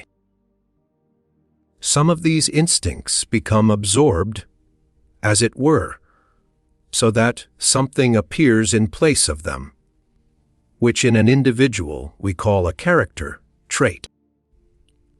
The most remarkable example of this process is found in respect of the anal erotism of young human beings. Their primary interest in the excretory function, its organs and products, is changed in the course of their growth into a group of traits that we know well: thriftiness, orderliness and cleanliness, valuable and welcome qualities in themselves, which, however, may be intensified till they visibly dominate the personality and produce what we call the anal character. How this happens we do not know, but there is no doubt about the accuracy of this conclusion. Now, we have seen that order and cleanliness are essentially cultural demands, although the necessity of them for survival is not particularly apparent, any more than their suitability as sources of pleasure. At this point, we must be struck for the first time with the similarity between the process of cultural development and that of the libidinal development in an individual. Other instincts have to be induced to change the conditions of their gratification, to find it along other paths. A process which is usually identical with what we know so well as sublimation, of the aim of an instinct, but which can sometimes be differentiated from this. Sublimation of instinct is an especially conspicuous feature of cultural evolution. This it is that makes it possible for the higher mental operations, scientific, artistic, ideological activities, to play such an important part in civilized life. If one were to yield to a first impression, one would be tempted to say that sublimation is a fate which has been forced upon instincts by culture alone. But it is better to reflect over this a while longer.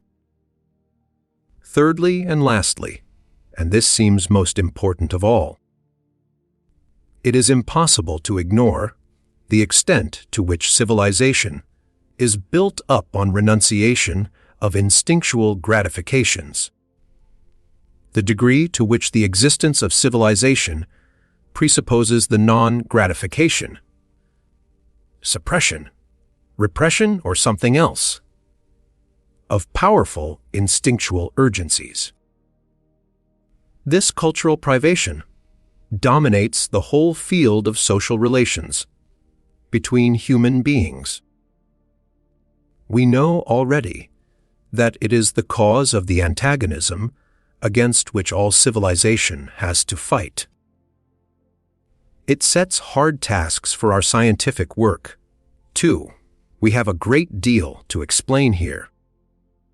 It is not easy to understand how it can become possible to withhold satisfaction from an instinct. Nor is it, by any means, without risk to do so. If the deprivation is not made good economically, one may be certain of producing serious disorders.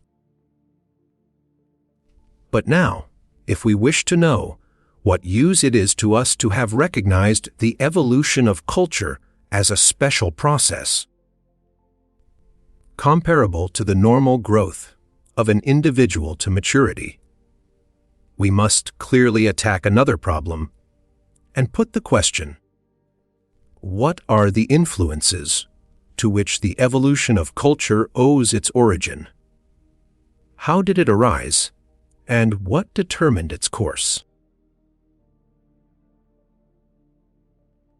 Part 4.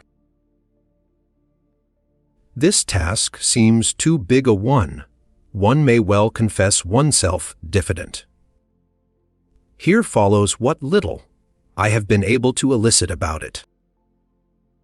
Once primitive man had made the discovery that it lay in his own hands, speaking literally, to improve his lot on earth by working. It cannot have been a matter of indifference to him whether another man worked with him or against him. The other acquired the value of a fellow worker, and it was advantageous to live with him. Even earlier, in his ape, like prehistory, man had adopted the habit of forming families. His first helpers were probably the members of his family. One may suppose that the founding of families was in some way connected with the period when the need for genital satisfaction, no longer appearing like an occasional guest who turns up suddenly and then vanishes without letting one hear anything of him for long intervals. Ud had settled down with each man like a permanent lodger. When this happened, the male acquired a motive for keeping the female, or rather, his sexual objects, near him, while the female, who wanted not to be separated from her helpless young, in their interests, too, had to stay by the stronger male. In this primitive family, one essential feature of culture is lacking. The will of the father, the head of it, was unfettered. I have endeavored in totem untaboo to show how the way led from this family life to the succeeding phase of communal existence in the form of a band of brothers. By overpowering the father, the sons had discovered that several men united can be stronger than a single man. The totemic stage of culture is founded upon the restrictions that the band were obliged to impose on one another in order to maintain the new system. These taboos were the first right or law. The life of human beings in common, therefore, had a twofold foundation, i.e., the compulsion to work, created by external necessity, and the power of love, causing the male to wish to keep his sexual object, the female near him, and the female to keep near her that part of herself which has become detached from her, her child. Of Eros and Ananke were the parents of human culture, too. The first result of culture was that a larger number of human beings could then live together in common. And since the two great powers were here operating together, one might have expected that further cultural evolution would have proceeded smoothly towards ever greater mastery over the external world, as well as towards greater extension in the numbers of men sharing the life in common. Nor is it easy to understand how this culture can be felt as anything but satisfying by those who partake of it.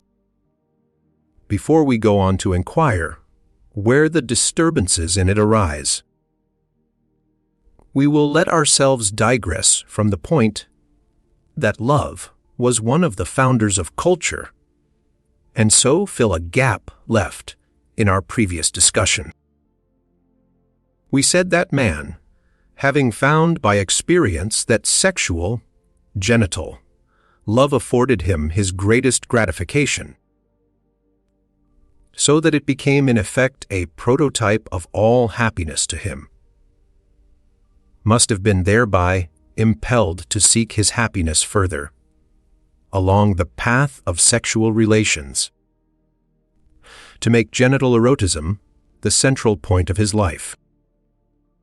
We went on to say that, in so doing, he becomes to a very dangerous degree dependent on a part of the outer world, namely, on his chosen love object.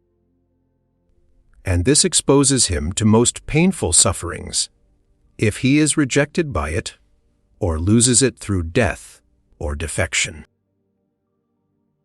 The wise men of all ages have consequently warned us emphatically against this way of life, but in spite of all it retains its attraction for a great number of people. A small minority are enabled by their constitution, nevertheless to find happiness along the path of love. But far-reaching mental transformations of the erotic function are necessary before this is possible. These people make themselves independent of their object's acquiescence by transferring the main value from the fact of being loved to their own act of loving. They protect themselves against loss of it by attaching their love not to individual objects, but to all men equally, and they avoid the uncertainties and disappointments of genital love by turning away from its sexual aim and modifying the instinct into an impulse with an inhibited aim. The state which they induce in themselves by this process, an unchangeable, undeviating, tender attitude, has little superficial likeness to the stormy vicissitudes of genital love, from which it is nevertheless derived. It seems that Saint Francis of Assisi may have carried this method of using love to produce an inner feeling of happiness as far as anyone. What we are thus characterizing as one of the procedures by which the pleasure principle fulfills itself has in fact been linked up in many ways with religion. The connection between them may lie in those remote fastnesses of the mind where the distinctions between the ego and objects and between the various objects become matters of indifference. From one ethical standpoint, the deeper motivation of which will later become clear to us, this inclination towards an all-embracing love of others and of the world at large is regarded as the highest state of mind of which man is capable. Even at this early stage in the discussion, I will not withhold the two principal objections we have to raise against this view. A love that does not discriminate seems to us to lose some of its own value, since it does an injustice to its object. And secondly, not all men are worthy of love. The love that instituted the family still retains its power. In its original form, it does not stop short of direct sexual satisfaction. And in its modified form as aim, inhibited friendliness, it influences our civilization. In both these forms, it carries on its task of binding men and women to one another. And it does this with greater intensity than can be achieved through the interest of work in common. The casual and undifferentiated way in which the word love is employed by language has its genetic justification. In general usage, the relation between a man and a woman whose genital desires have led them to found a family is called love. But the positive attitude of feeling between parents and children, between brothers and sisters in a family, is also called love. Although to us this relation merits the description of aim, inhibited love or affection. Love with an inhibited aim was indeed originally full sensual love, and in men's unconscious minds is so still. Both of them, the sensual and the aim, inhibited forms, reach out beyond the family and create new bonds with others who before were strangers. Genital love leads to the forming of new families, aim, inhibited love to friendships, which are valuable culturally because they do not entail many of the limitations of genital love. For instance, its exclusiveness. But the interrelations between love and culture lose their simplicity as development proceeds. On the one hand, love opposes the interests of culture. On the other, culture menaces love with grievous restrictions. This rift between them seems inevitable.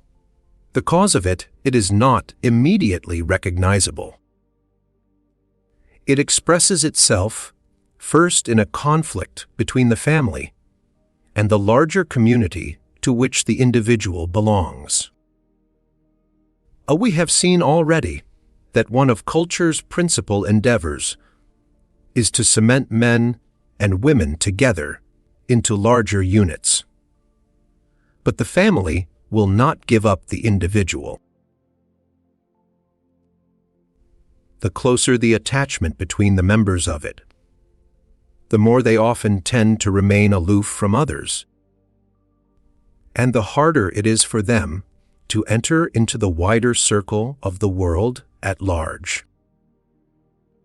That form of life in common, which is phylogenetically older and is in childhood its only form, resists being displaced by the type that becomes acquired later with culture.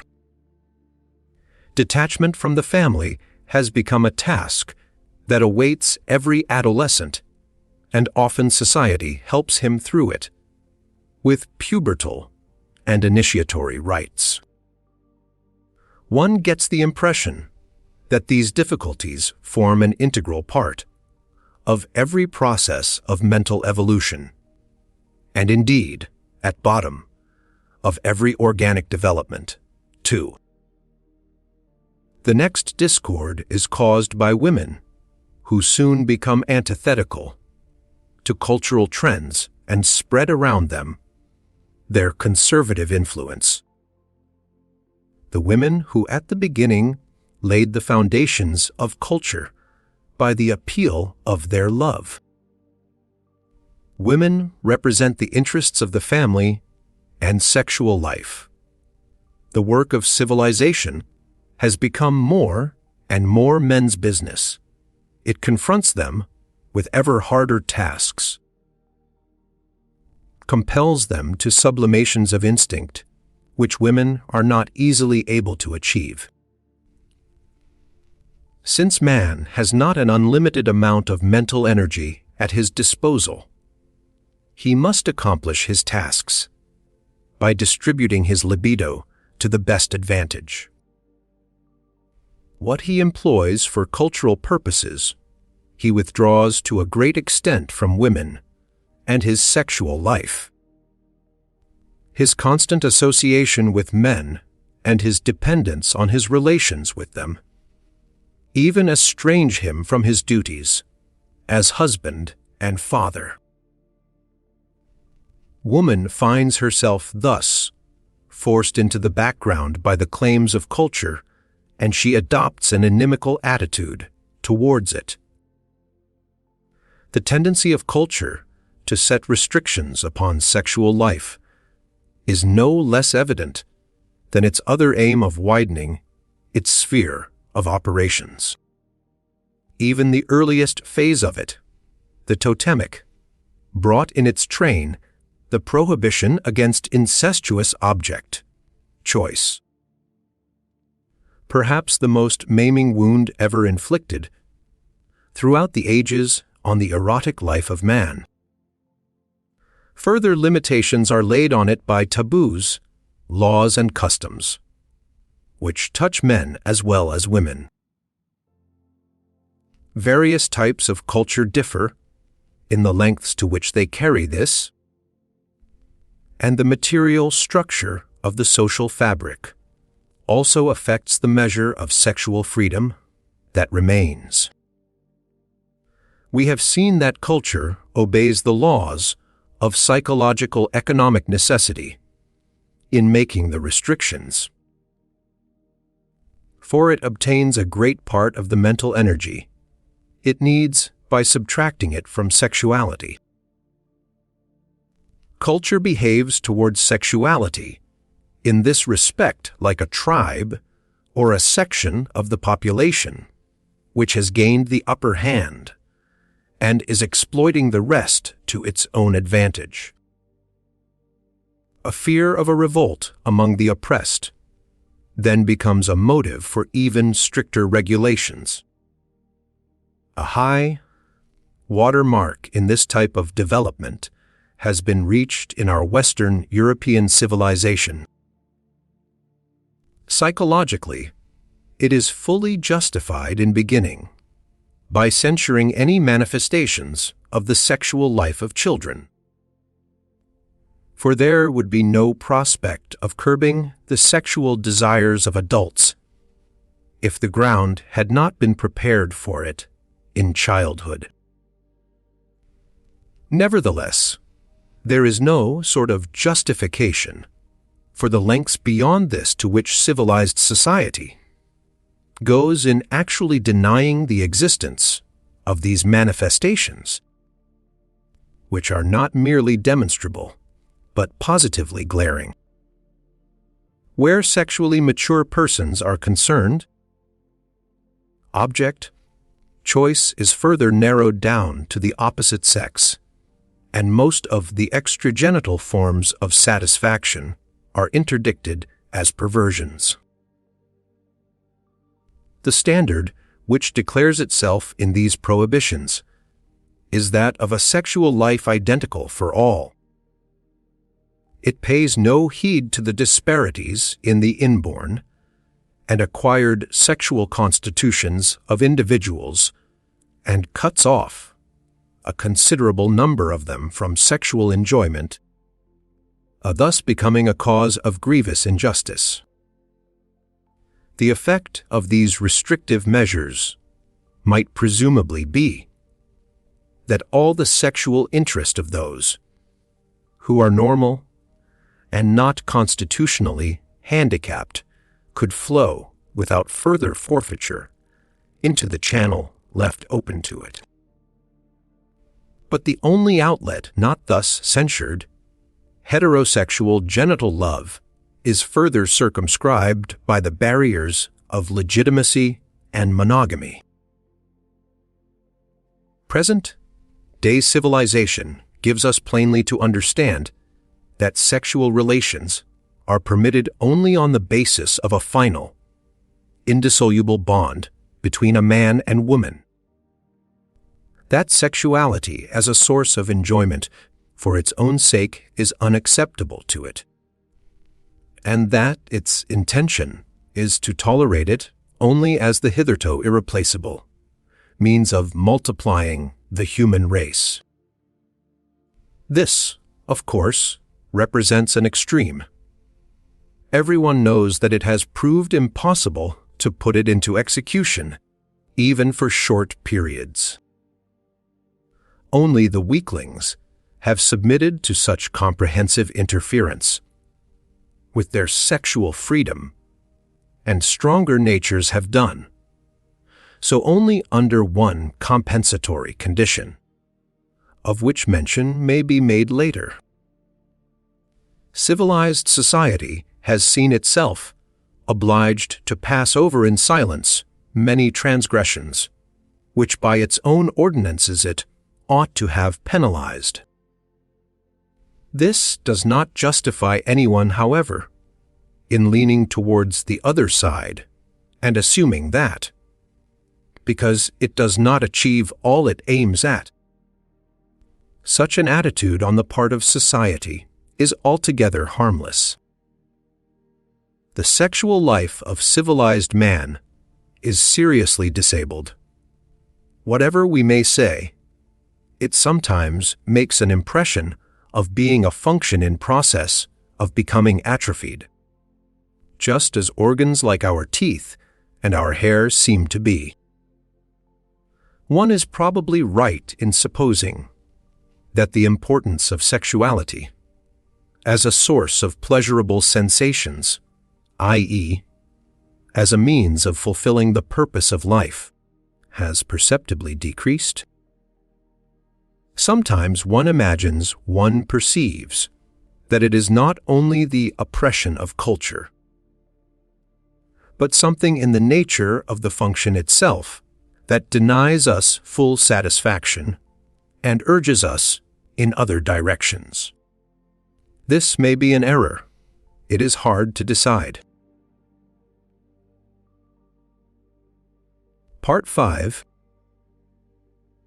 Psychoanalytic work has shown that these frustrations in respect of sexual life are especially unendurable to the so, called neurotics among us.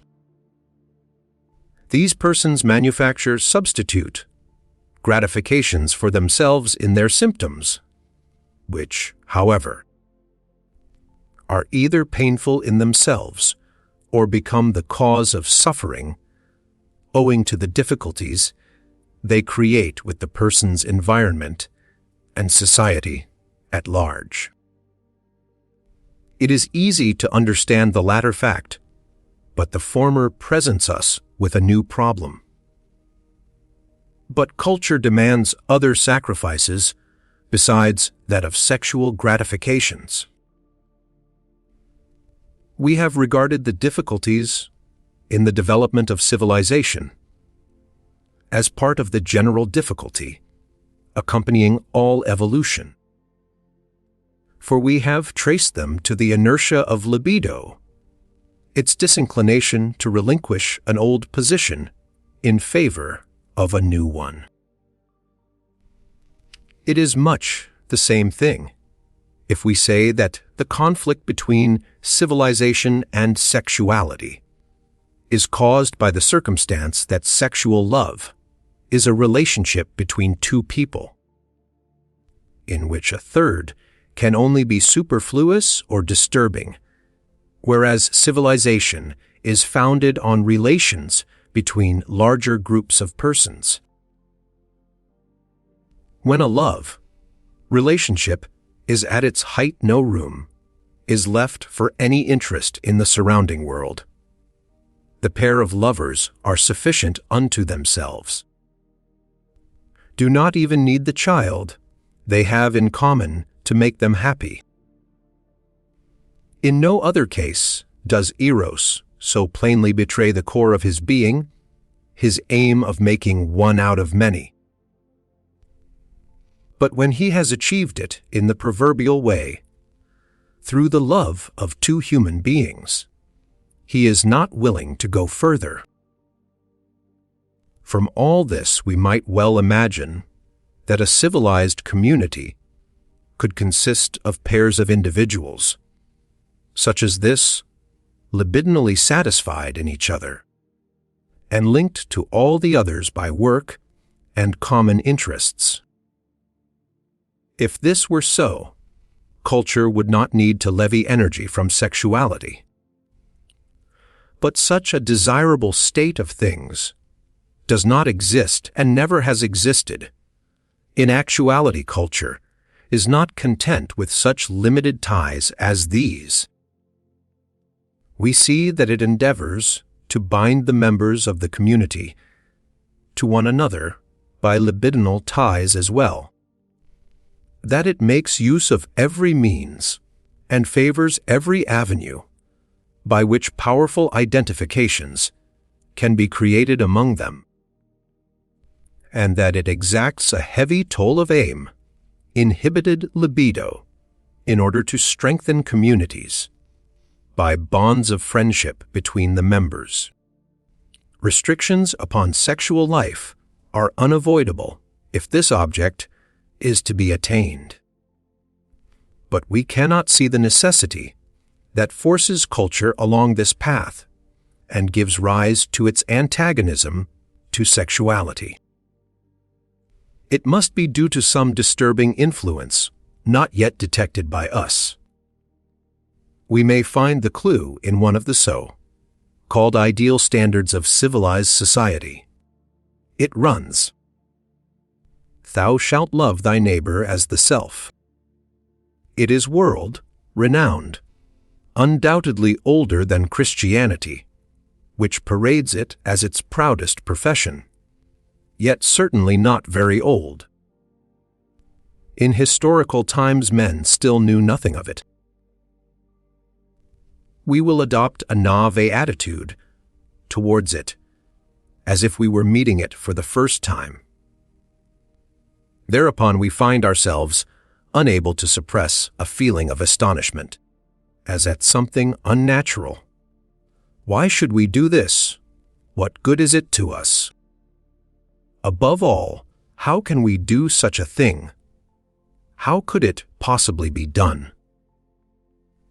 My love seems to me a valuable thing that I have no right to throw away without reflection.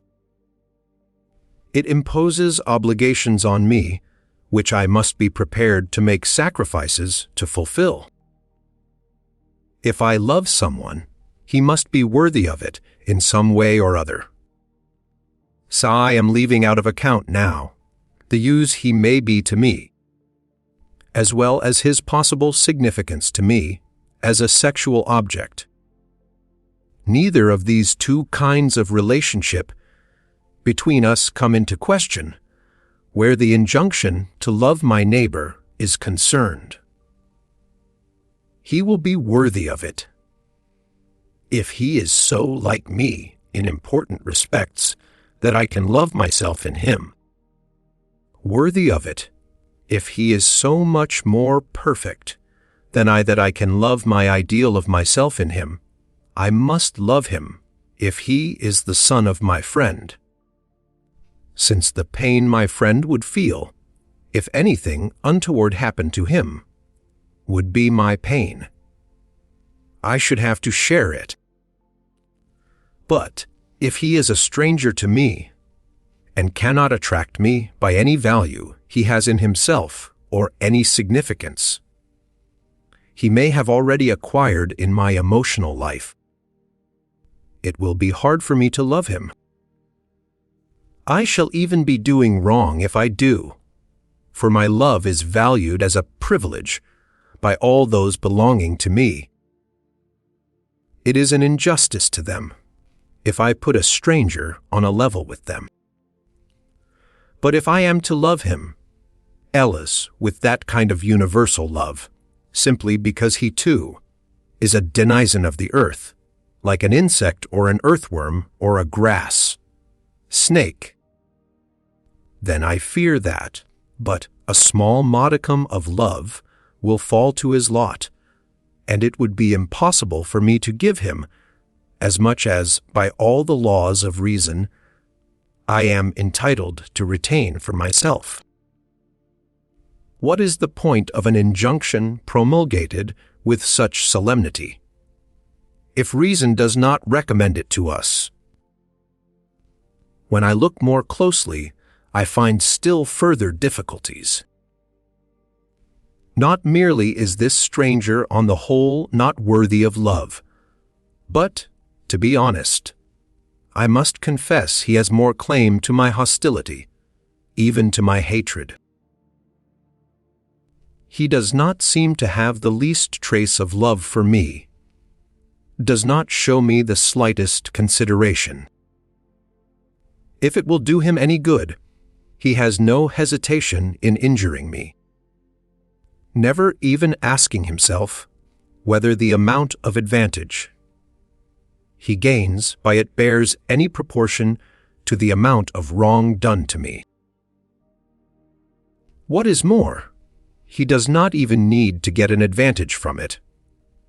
If he can merely get a little pleasure out of it, he thinks nothing of jeering at me, insulting me, slandering me, showing his power over me, and the more secure he feels himself, or the more helpless I am, with so much more certainty, can I expect this behavior from him towards me.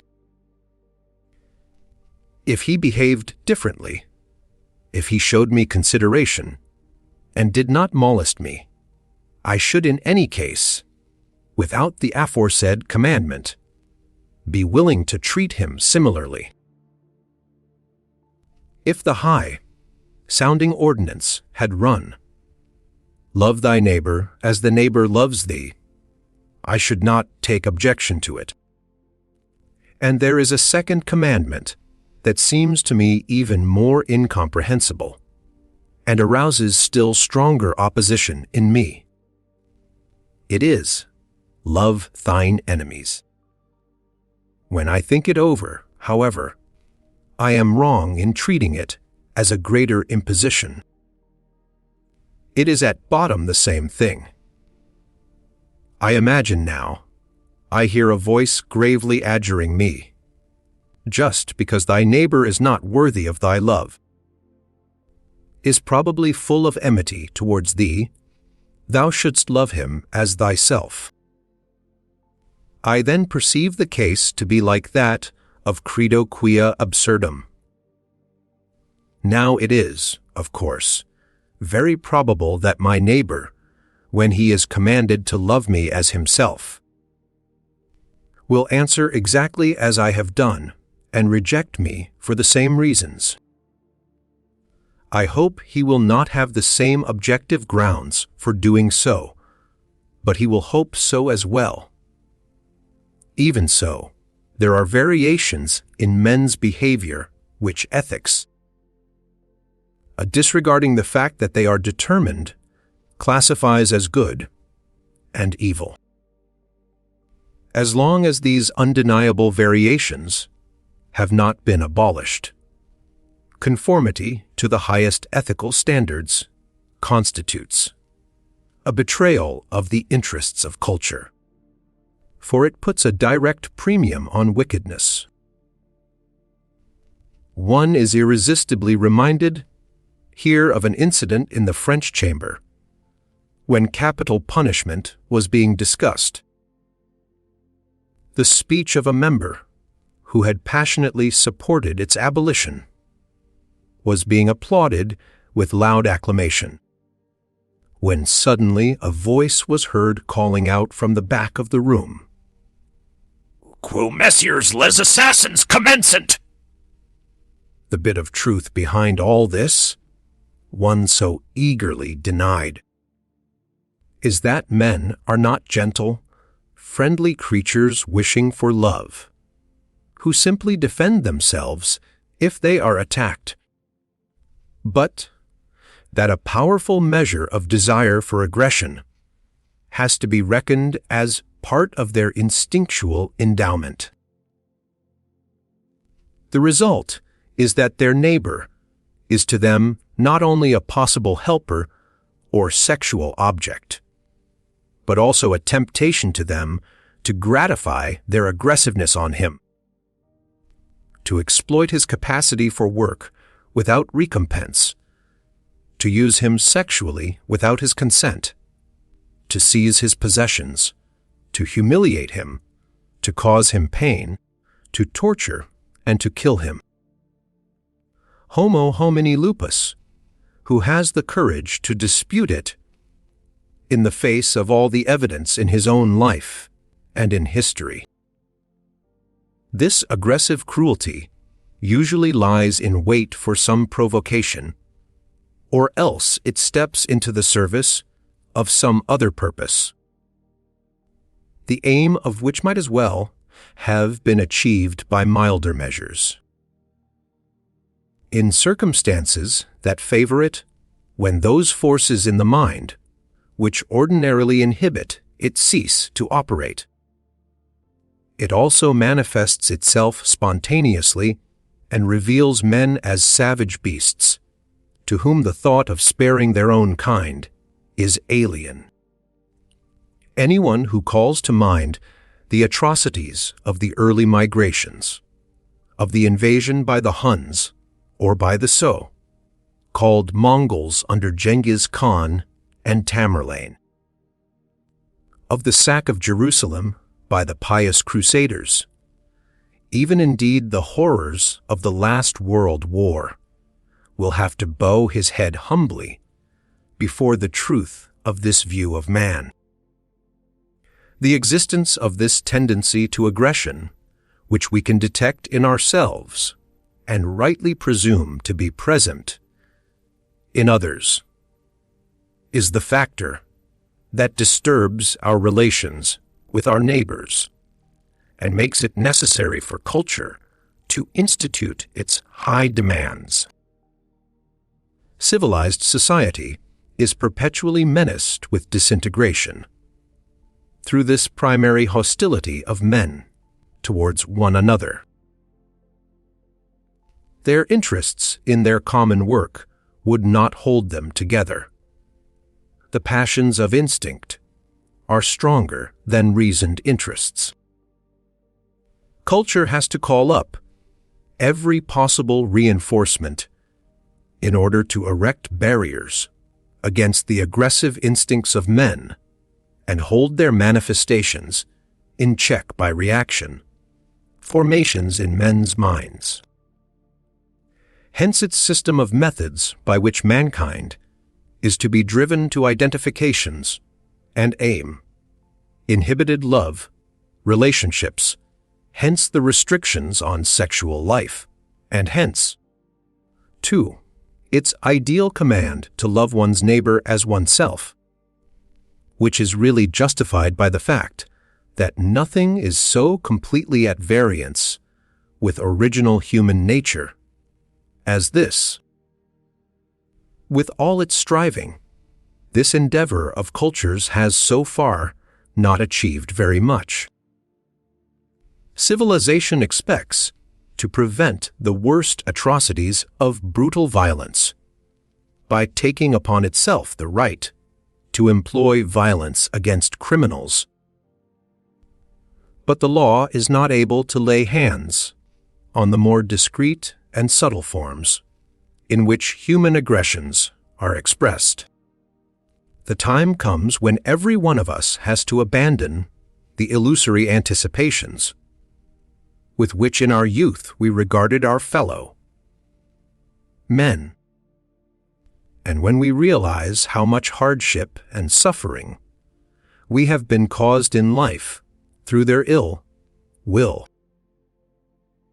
it would be unfair, however, to reproach culture with trying to eliminate all disputes and competition from human concerns.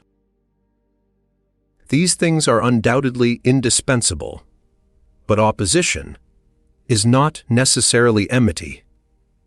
Only it may be misused to make an opening for it. The communists believe they have found a way of delivering us from this evil. Man is wholeheartedly good and friendly to his neighbor, they say, but the system of private property has corrupted his nature. The possession of private property gives power to the individual, and thence the temptation arises to treat his neighbor. The man who is excluded from the possession of property is obliged to rebel in hostility against the oppressor.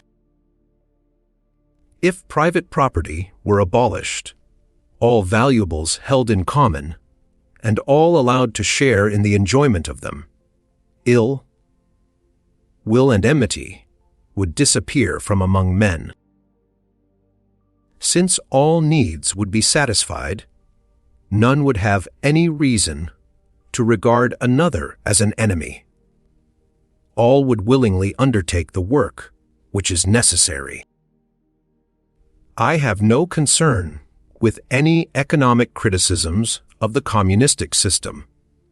I cannot inquire into whether the abolition of private property is advantageous and expedient. But I am able to recognize that psychologically it is founded on an untenable illusion. By abolishing private property, one deprives the human love of aggression of one of its instruments, a strong one undoubtedly, but assuredly not the strongest. It in no way alters the individual differences in power and influence which are turned by aggressiveness to its own use. Nor does it change the nature of the instinct in any way. This instinct did not arise as the result of property.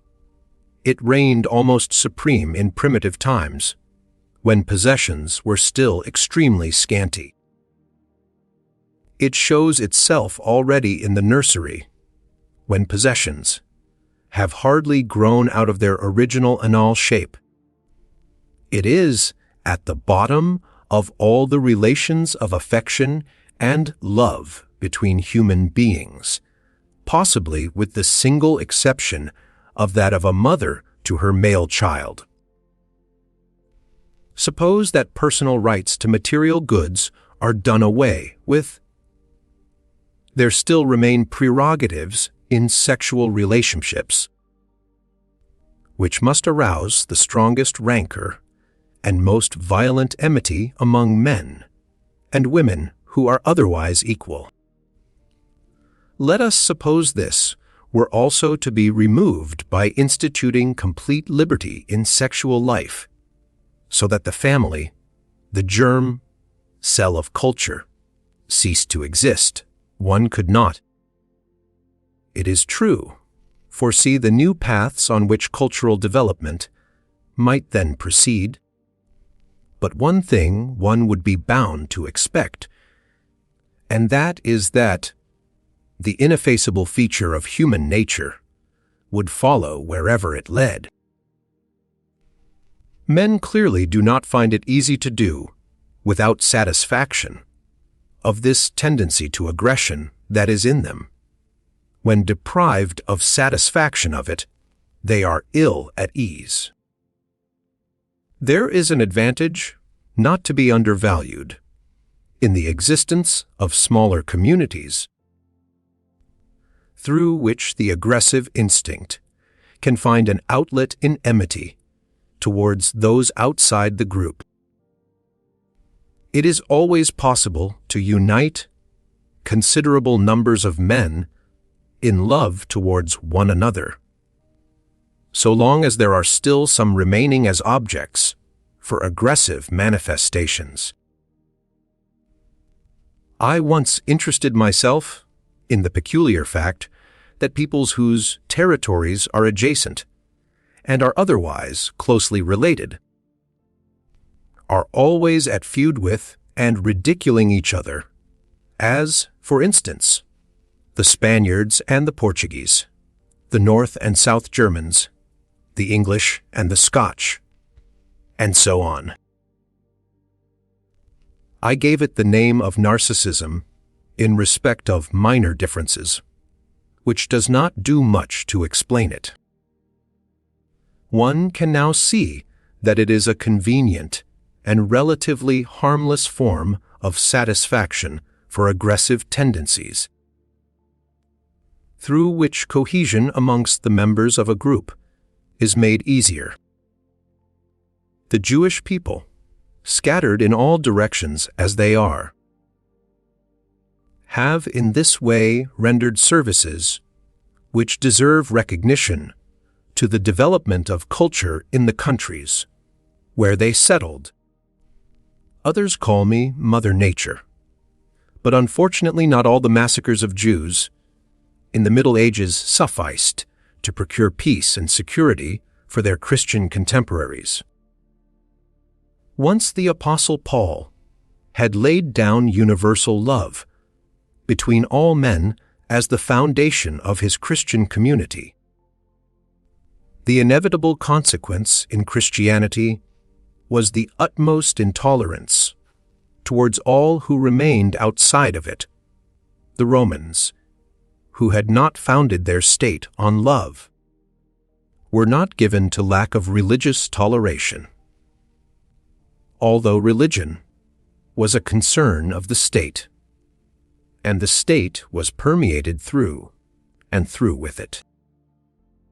Neither was it an unaccountable chance that the dream of a German world dominion evoked a complementary movement towards anti-Semitism.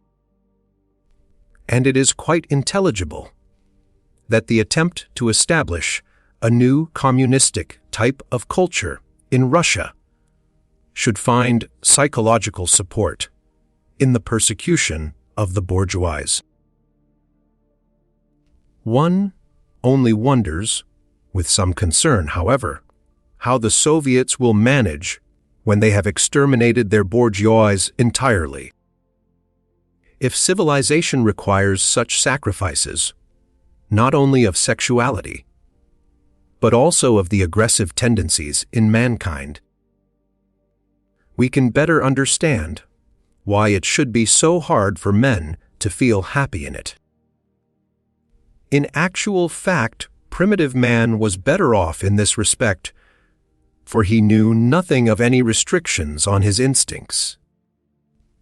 As a set off against this, his prospects of enjoying his happiness for any length of time were very slight.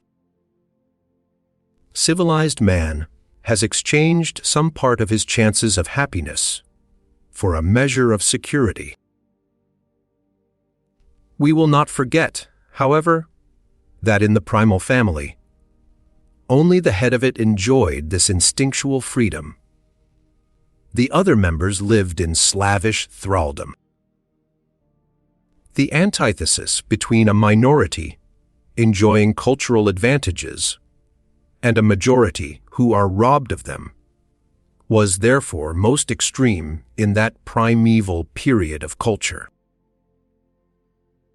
With regard to the primitive human types living at the present time, careful investigation has revealed that their instinctual life is by no means to be envied on account of its freedom. It is subject to restrictions of a different kind, but perhaps even more rigorous than is that of modern civilized man. In rightly finding fault, as we thus do, with our present state of civilization for so inadequately providing us with what we require to make us happy in life, and for the amount of suffering of a probably avoidable nature it lays us open to, in doing our utmost to lay bare the roots of its deficiencies by our unsparing criticisms, we are undoubtedly exercising our just rights and not showing ourselves enemies of culture. We may expect that in the course of time changes will be carried out in our civilization so that it becomes more satisfying to our needs and no longer open to the reproaches we have made against it. But perhaps we shall also accustom ourselves to the idea that there are certain difficulties inherent in the very nature of culture which will not yield to any efforts at reform. Over and above the obligations of putting restrictions upon our instincts, which we see to be inevitable, we are imminently threatened with the dangers of a state one may call la miserie psychologique of groups. This danger is most menacing where the social forces of cohesion consist predominantly of identifications of the individuals in the group with one another, whilst leading personalities fail to acquire the significance that should fall to them in the process of group formation. The state of civilization in America at the present day offers a good opportunity for studying this injurious effect of civilization which we have reason to dread. But I will resist the temptation to enter upon a criticism of American culture. I have no desire to give the impression that I would employ American methods myself. Part 6. Never, before in any of my previous writings, have I had the feeling so strongly as I have now that what I am describing is common knowledge. that I am requisitioning paper and ink, and in due course the labor of compositors and printers, in order to expound things that in themselves are obvious. For this reason, if it should appear that the recognition of a special independent instinct of aggression would entail a modification of the psycho-analytical theory of instincts, I should be glad enough to seize upon the idea. We shall see that this is not so, that it is merely a matter of coming to closer quarters with a conclusion to which we long ago committed ourselves, and following it out to its logical consequences. The whole of analytic theory has evolved gradually enough, but the theory of instincts has groped its way forward under greater difficulties than any other part of it. And yet a theory of instincts was so indispensable for the rest that something had to be adopted in place of it. In my utter perplexity at the beginning, I took as my starting point the poet, philosopher Schiller's aphorism that hunger and love make the world go round. Hunger would serve to represent those instincts which aim at preservation of the individual. Love seeks for objects its chief function, which is favored in every way by nature, is preservation of the species. Thus first arose the contrast between ego instincts and object instincts. For the energy of the latter instincts, and exclusively for them, I introduced the term libido. An antithesis was thus formed between the ego instincts and the libidinal instincts, directed towards objects, i.e. love, in its widest sense. One of these object instincts, the sadistic, certainly stood out from the rest in that its aim was so very unloving. Moreover, it clearly allied itself in many of its aspects with the ego instincts, and its close kinship with instincts of mastery, without any libidinal purpose, could not be concealed. But these ambiguities could be overcome in spite of them. Sadism plainly belonged to sexual life. The game of cruelty could take the place of the game of love. Neurosis appeared as the outcome of a struggle between the interests of self-preservation and the claims of libido, a struggle in which the ego was victorious, but at the price of great suffering and renunciations. Every analyst will admit that none of this even now reads like a statement long, since recognized as erroneous.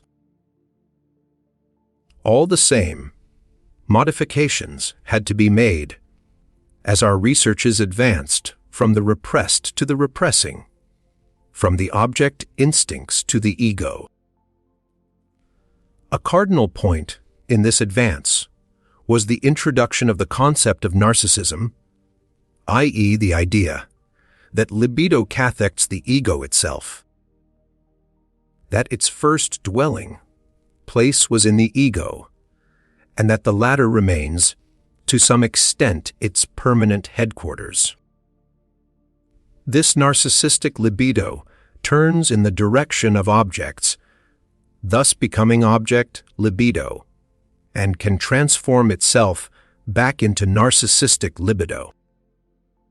The concept of narcissism made it possible to consider the traumatic neuroses, as well as many diseases bordering on the psychoses, and also the latter themselves, from the psychoanalytic angle. It was not necessary to abandon the view that the transference, Neuroses are attempts on the part of the ego to guard itself against sexuality. But the concept of the libido was jeopardized. Since the ego, instincts were found to be libidinal as well, it seemed for a time inevitable that libido should become synonymous with instinctual energy in general, as C. Ji Jung had previously advocated. Yet there still remained in me a kind of conviction, for which as yet there were no grounds, that the instincts could not all be of the same nature. I made the next step in beyond the pleasure principle.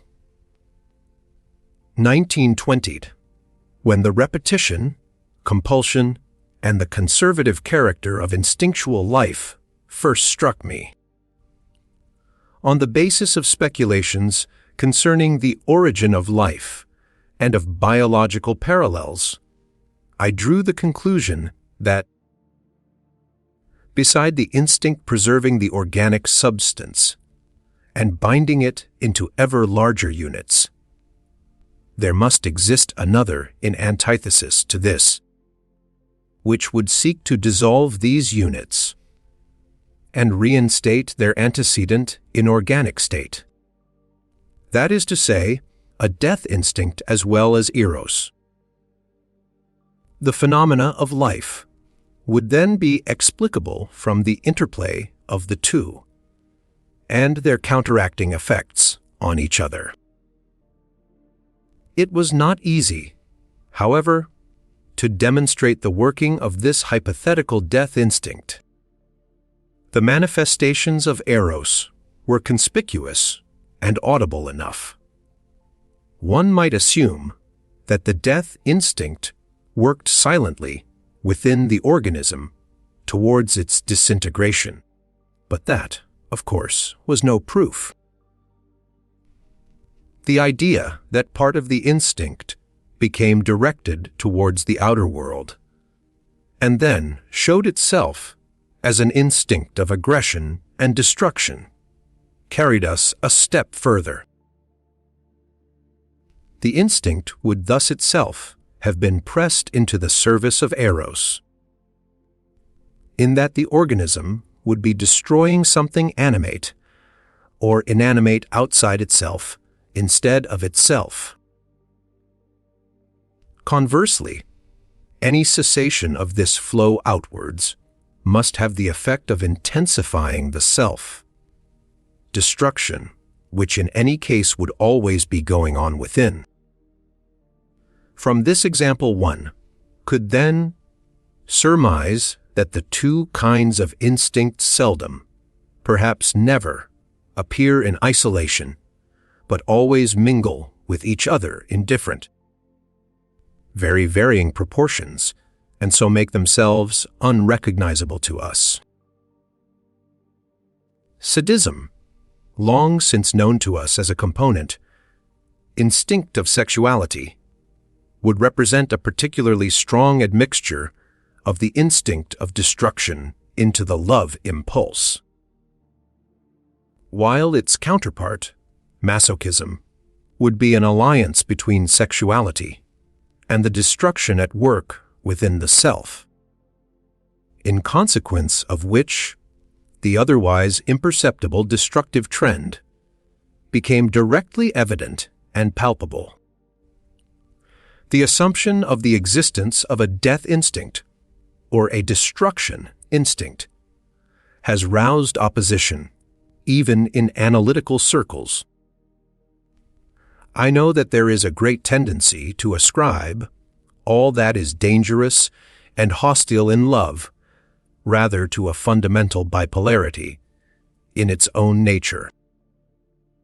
The conceptions I have summarized here I first put forward only tentatively, but in the course of time they have won such a hold over me that I can no longer think in any other way. To my mind, they are theoretically far more fruitful than any others it is possible to employ. they provide us with that simplification without either ignoring or doing violence to the facts, which is what we strive after in scientific work. I know that we have always had before our eyes manifestations of the destruction, instinct fused with erotism, directed outwards and inwards in sadism and masochism. But I can no longer understand how we could have overlooked the universality of non-erotic aggression and destruction, and could have omitted to give it its due significance in our interpretation of life. It is true that the destructive trend that is directed inwards, when it is not erotically tinged, usually eludes our perceptions. I can remember my own defensive attitude when the idea of an instinct of destruction first made its appearance in psychoanalytical literature, and how long it took until I became accessible to it. That others should have shown the same resistance, and still show it, surprises me less. Those who love fairy tales do not like it when people speak of the innate tendencies in mankind towards aggression, destruction, and, in addition, cruelty. For God has made them in His own image, with His own perfections. No one wants to be reminded how hard it is to reconcile the undeniable existence, in spite of all the protestations of Christian science, of evil with His omnipotence and supreme goodness. The devil is, in fact, the best way out in acquittal of God. He can be used to play the same economic role of outlet as Jews in the world of Aryan ideals. But even so, one can just as well hold God responsible for the existence of the devil as for the evil he personifies. In view of these difficulties, it is expedient for every man to make humble obeisance on suitable occasions, in honor of the high-minded nature of men. It will assist him to become universally beloved, and much shall be forgiven unto him on account of it. The name libido can again be used to denote the manifestations of the power of eros in contradistinction to the energy of the death instinct. We must confess that it is more difficult for us to detect the latter, and to a great extent, we can merely conjecture its existence as a background to eros. Also that it eludes us wherever it is not betrayed by a fusion with eros. In sadism, where it bends the erotic aim to its own will, and yet at the same time gratifies the sexual craving completely, we can obtain the clearest insight into its nature and its relation to eros. But even where it shows itself without any sexual purpose, even in the blindest frenzy of destructiveness, one cannot ignore the fact that satisfaction of it is accompanied by an extraordinarily intense narcissistic enjoyment, due to the fulfillment it brings to the ego of its oldest omnipotence, wishes. The instinct of destruction, when tempered and harnessed secus, as it were, inhibited in its aim and directed towards objects, is compelled to provide the ego with satisfaction of its needs and with power over nature. Since the assumption of its existence is based essentially on theoretical grounds, it must be confessed that it is not entirely proof against theoretical objections. but this is how things appear to us now, in the present state of our knowledge. Future research and reflection will undoubtedly bring further light, which will decide the question. In all that follows, I take up the standpoint that the tendency to aggression is an innate, independent, instinctual disposition in man. And I come back now to the statement that it constitutes the most powerful obstacle to culture. At one point in the course of this discussion, the idea took possession of us that culture was a peculiar process passing over human life, and we are still under the influence of this idea. We may add to this that the process proves to be in the service of Eros, which aims at binding together single human individuals, then families, then tribes, races, nations, into one great unity, that of humanity. Why this has to be done, we do not know. It is simply the work of Eros. These masses of men must be bound to one another libidinally, necessity alone.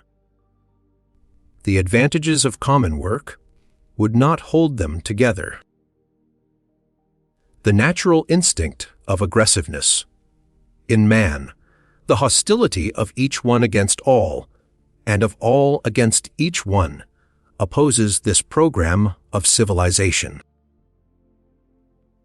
This instinct of aggression is the derivative and main representative of the death instinct we have found alongside of Eros, sharing his rule over the earth.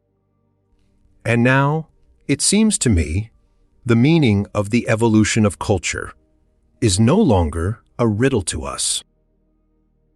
It must present to us the struggle between Eros and death, between the instincts of life and the instincts of destruction, as it works itself out in the human species. This struggle is what all life essentially consists of, and so the evolution of civilization may be simply described as the struggle of the human species for existence. And it is this battle of the Titans that our nurses and governesses try to compose with their lullaby, Song of Heaven! Part 7.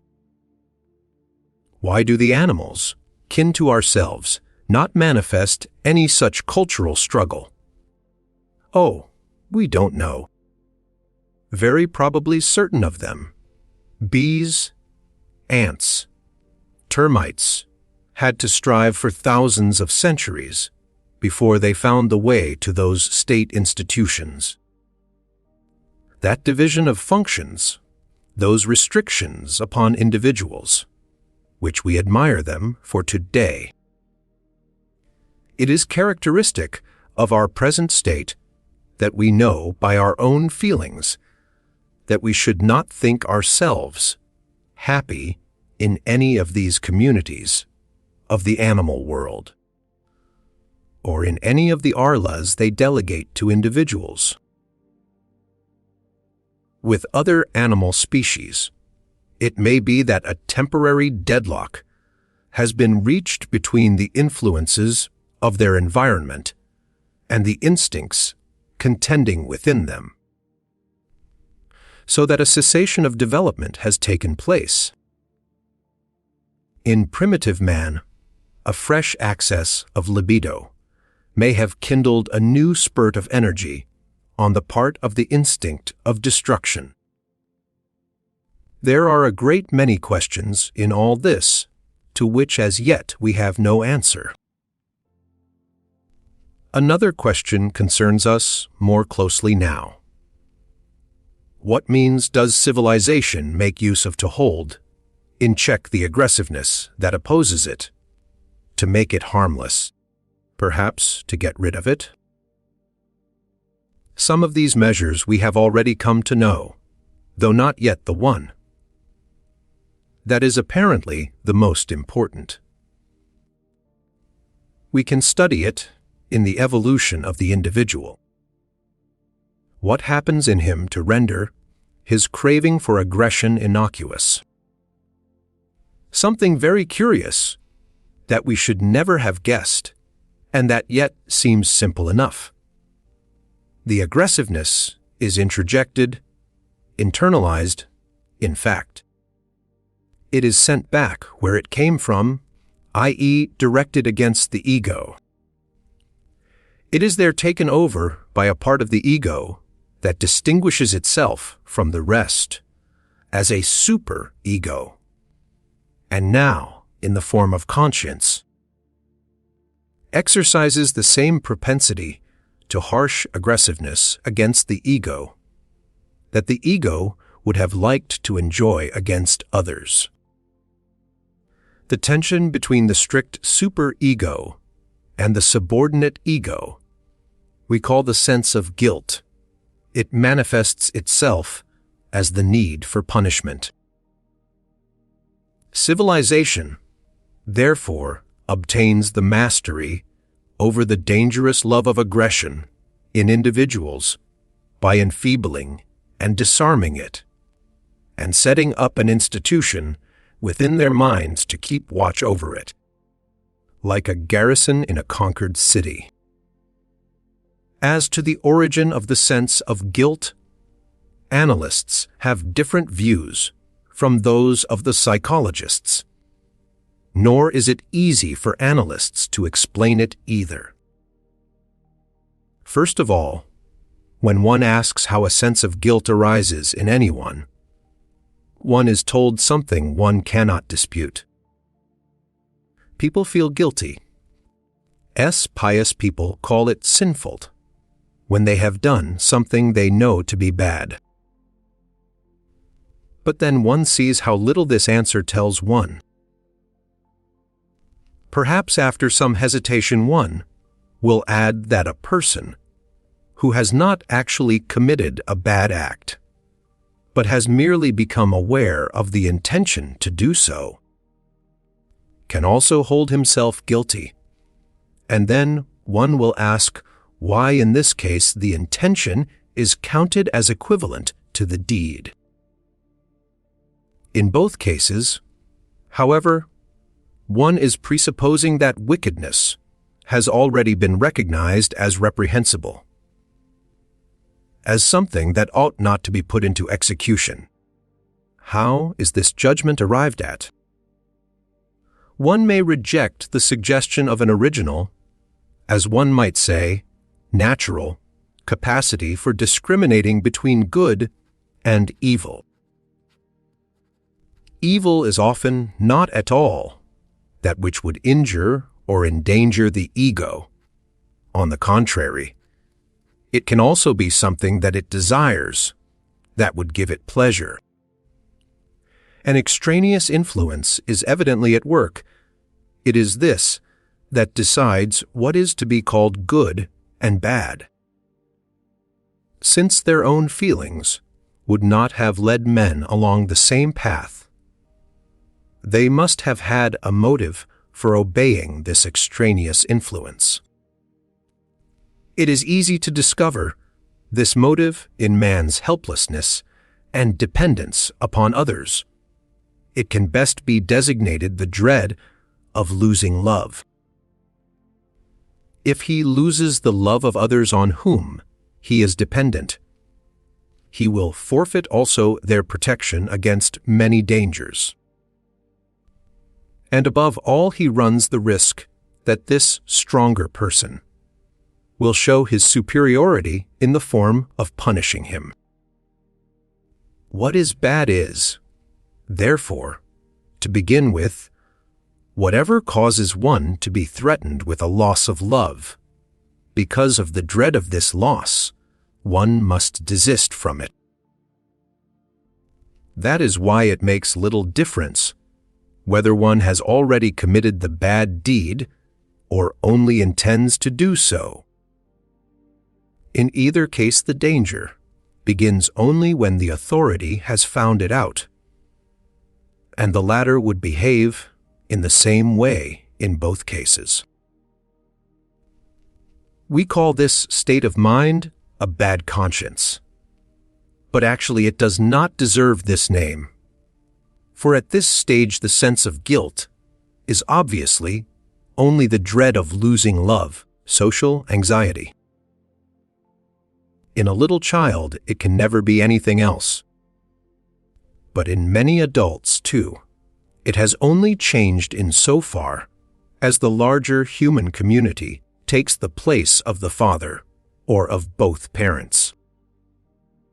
Consequently, such people habitually permit themselves to do any bad deed that procures them something they want, if only they are sure that no authority will discover it or make them suffer for it.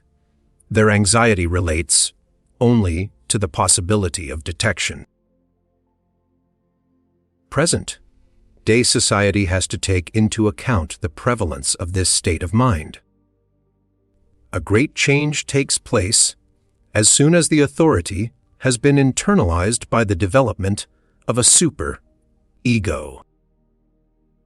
The manifestations of conscience are then raised to a new level. To be accurate, one should not call them conscience and sense of guilt before this. At this point, the dread of discovery ceases to operate, and also once for all any difference between doing evil and wishing to do it, since nothing is hidden from the super-ego, not even thoughts. The real seriousness of the situation has vanished. It is true for the new authority. The super-ego has no motive, as far as we know, for ill treating the ego with which it is itself closely bound up. But the influence of the genetic derivation of these things, which causes what has been outlived and surmounted to be lived, manifests itself so that on the whole things remain as they were at the beginning. The super-ego torments the sinful ego with the same feelings of dread and watches for opportunities, whereby the outer world can be made to punish it. At this second stage of development, conscience exhibits a peculiarity which was absent in the first and is not very easy to account for. That is, the more righteous a man is, the stricter and more suspicious will his conscience be. So that ultimately it is precisely those people who have carried holiness farthest who reproach themselves with the deepest sinfulness. This means that virtue forfeits some of her promised reward. The submissive and abstemious ego does not enjoy the trust and confidence of its mentor, and, as it seems, strives in vain to earn it. Now, to this some people will be ready to object that these difficulties are artificialities. A relatively strict and vigilant conscience is the very sign of a virtuous man. And though saints may proclaim themselves sinners, they are not so wrong. In view of the temptations of instinctual gratifications to which they are peculiarly liable, since, as we know, temptations do but increase under constant privation, whereas they subside at any rate temporarily, if they are sometimes gratified. The field of ethics is rich in problems, and another of the facts we find here is that misfortune, i.e., external deprivation, greatly intensifies the strength of conscience in the super-ego. As long as things go well with a man, his conscience is lenient and lets the ego do all kinds of things, When some calamity befalls, he holds an inquisition within, discovers his sin, heightens the standards of his conscience, imposes abstinences on himself, and punishes himself with penances. Whole peoples have acted in this way and still do so. But this is easily explained from the original infantile stage of conscience, which, as we thus see, is not abandoned after the introjection into the super, ego, but persists alongside and behind the latter. Fate is felt to be a substitute for the agency of the parent's adversity, means that one is no longer loved by this highest power of all, and, threatened by this loss of love, one humbles oneself again before the representative of the parents in the super, ego, which in happier days one had tried to disregard. This becomes especially clear when destiny is looked upon in the strictly religious sense as the expression of God's will and nothing else. The people of Israel believed themselves to be God's favorite child. And when the Great Father hurled visitation after visitation upon them, it still never shook them in this belief or caused them to doubt his power and his justice. They proceeded, instead, to bring their prophets into the world, to declare their sinfulness to them, and out of their sense of guilt, they constructed the stringent commandments of their priestly religion. It is curious how differently a savage behaves. If he has had bad fortune, he does not throw the blame on himself, but on his fetish, who has plainly not done his duty by him, and he belabors it instead of punishing himself. Hence we know of two sources for feelings of guilt that arising from the dread of authority, and the later one from the dread of the super-ego. The first one compels us to renounce instinctual gratification. The other presses over and above this towards punishment. Since the persistence of forbidden wishes cannot be concealed from the super-ego.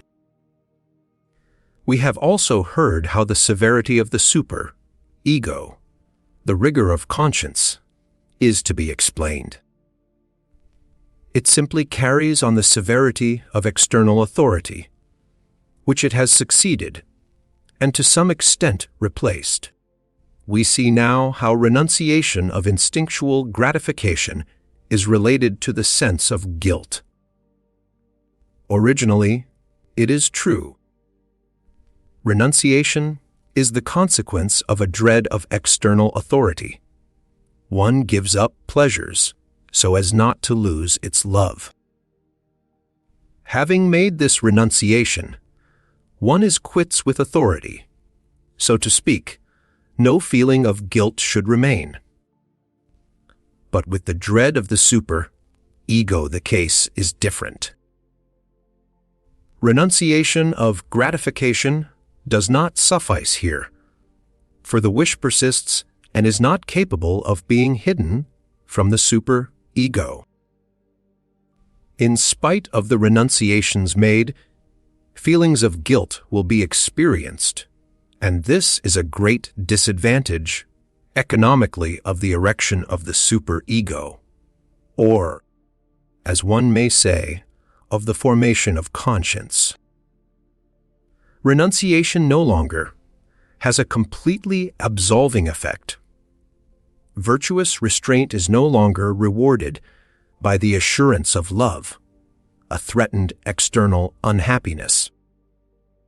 Loss of love and punishment, meted out by external authority, has been exchanged for a lasting inner unhappiness, the tension of a sense of guilt.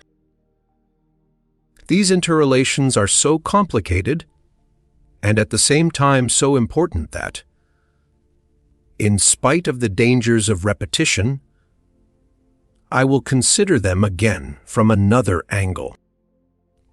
The chronological sequence would thus be as follows. First, instinct, renunciation due to dread of an aggression by external authority.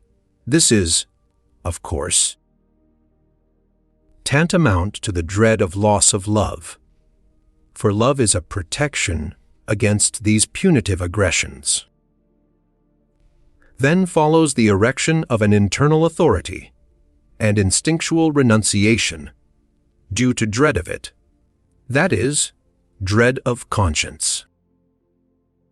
In the second case, there is the equivalence of wicked acts and wicked intentions. Hence comes the sense of guilt, the need for punishment. The aggressiveness of conscience carries on the aggressiveness of authority. Thus far all seems to be clear, but how can we find a place in this scheme for the effect produced by misfortune, i.e., renunciations externally imposed? For the effect it has of increasing the rigor of conscience. How account for the exceptional stringency of conscience in the best men, those least given to rebel against it? We have already explained both these peculiarities of conscience, but probably we still have an impression that these explanations do not go to the root of the matter, and that they leave something still unexplained. And here at last comes in an idea which is quite peculiar to psychoanalysis and alien to ordinary ways of thinking. Its nature enables us to understand why the whole matter necessarily seemed so confused and obscure to us. It tells us this in the beginning: conscience, much more correctly, the anxiety which later became conscience, was the cause of instinctual renunciation. But later this relation is reversed. Every renunciation then becomes a dynamic fount of conscience. Every fresh abandonment of gratification increases its severity and intolerance. And if we could only bring it better into harmony with what we already know about the development of conscience, we should be tempted to make the following paradoxical statement: conscience is the result of instinctual renunciation, or renunciation, externally imposed, gives rise to conscience, which then demands further renunciations. The contradiction between this proposition and our previous knowledge about the genesis of conscience is not in actual fact so very great, and we can see a way in which it may be still further reduced. In order to state the problem more easily, let us select the example of the instinct of aggression, and let us suppose that the renunciation in question is always a renunciation of aggression. This is, of course, merely a provisional assumption. The effect of instinctual renunciation on conscience then operates as follows. Every impulse of aggression which we omit to gratify is taken over by the super-ego and goes to heighten its aggressiveness against the ego. It does not fit in well with this, that the original aggressiveness of conscience should represent a continuance of the rigor of external authority, and so have nothing to do with renunciation. But we can get rid of this discrepancy if we presume a different origin for the first quantum of aggressiveness with which the super ego was endowed. When authority prevented the child from enjoying the first but most important gratifications of all, aggressive impulses of considerable intensity must have been evoked in it. Irrespective of the particular nature of the instinctual deprivations concerned, the child must necessarily have had to give up the satisfaction of these revengeful, aggressive wishes. In this situation, in which it is economically so hard-pressed, it has recourse to certain mechanisms well known to us. By the process of identification, it absorbs into itself the invulnerable authority, which then becomes the super ego and comes into possession of all the aggressiveness which the child would gladly have exercised against it. The child's ego has to content itself with the unhappy of the authority, the father, who has been thus degraded. It is, as so often, a reversal of the original situation. If I were father and you my child, I would treat you badly. The relation between super ego and ego is a reproduction, distorted by a wish, of the real relations between the ego, before it was subdivided, and an external object. That is also typical. The essential difference, however, is that the original severity of the super ego does not, or not so much, represent the severity which has been experienced or anticipated from the object, but expresses the child's own aggressiveness towards the latter.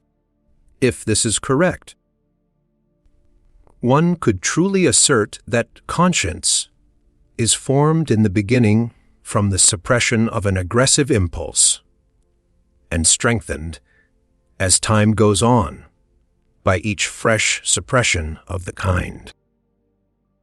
Now, which of these two theories is the true one? The earlier, which seemed genetically so unassailable, or the new one, which rounds off our theories in such a welcome manner? Clearly, they are both justified, and by the evidence, too, of direct observation, they do not contradict each other, and even coincide at one point. For the child's revengeful aggressiveness will be in part provoked by the amount of punishing aggression that it anticipates from the father. Experience has shown, however, that the severity which a child's super ego develops in no way corresponds to the severity of the treatment it has itself experienced. It seems to be independent of the latter. A child which has been very leniently treated can acquire a very strict conscience. But it would also be wrong to exaggerate this independence.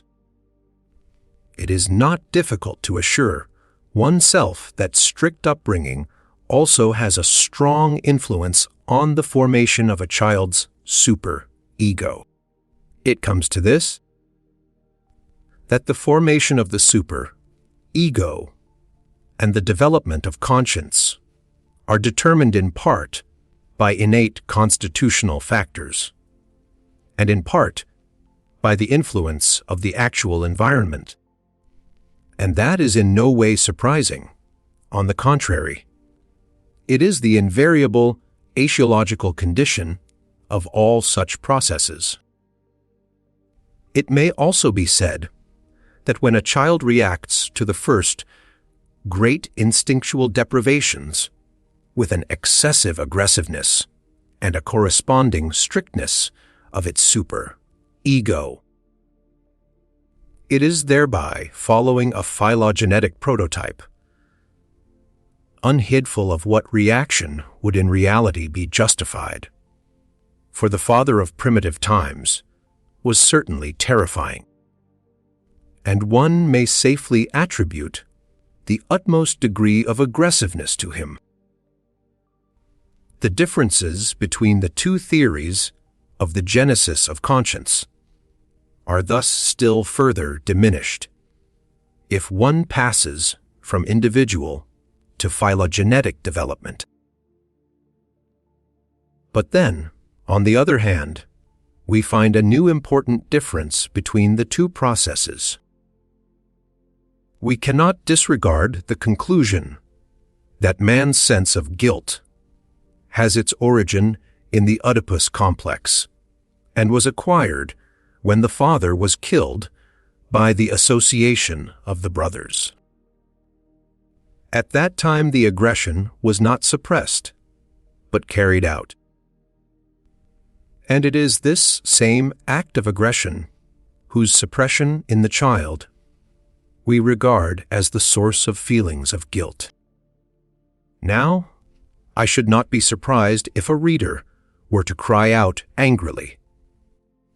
So it makes no difference whether one does kill one's father or does not. One gets a feeling of guilt in either case. Here I should think one may be allowed some doubts. Either it is not true that guilt is evoked by suppressed aggressiveness, or else the whole story about the father. Murder is a romance. And primeval man did not kill his father any more often than people do nowadays. Besides this, if it is not a romance, but a plausible piece of history, it would only be an instance of what we all expect to happen, namely, that one feels guilty because one has really done something which cannot be justified. And what we are all waiting for is for psychoanalysis to give us an explanation of this reaction, which at any rate is something that happens every day. This is true, and we must make good the omission.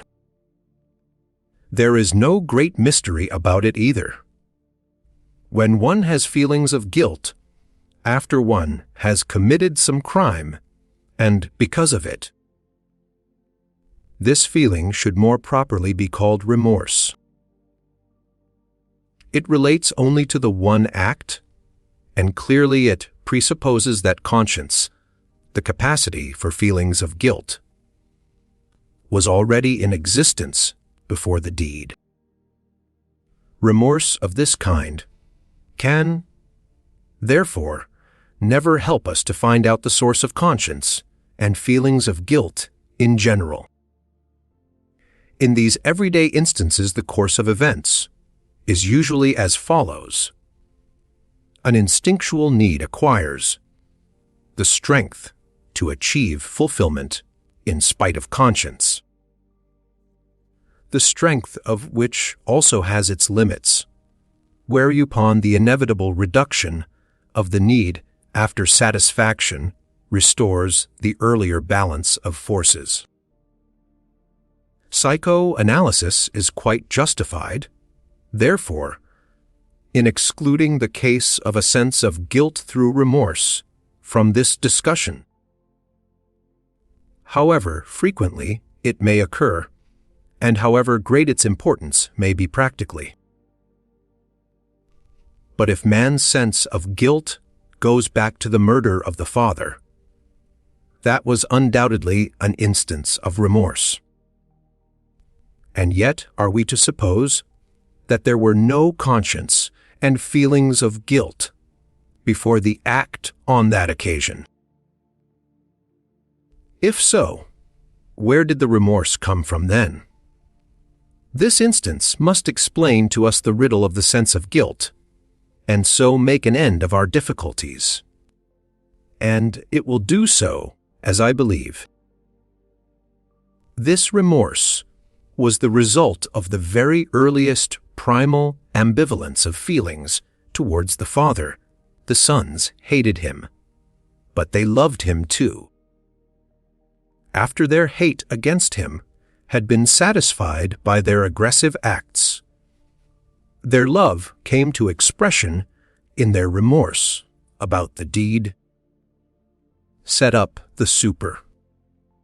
Ego, by identification with the Father, gave it the Father's power to punish, as he would have done the aggression they had performed, and created the restrictions which should prevent a repetition of the deed. And since impulses to aggressions against the Father were repeated in the next generations, the feelings of guilt, too, persisted, and were further reinforced every time an aggression was suppressed anew and made over to the super ego.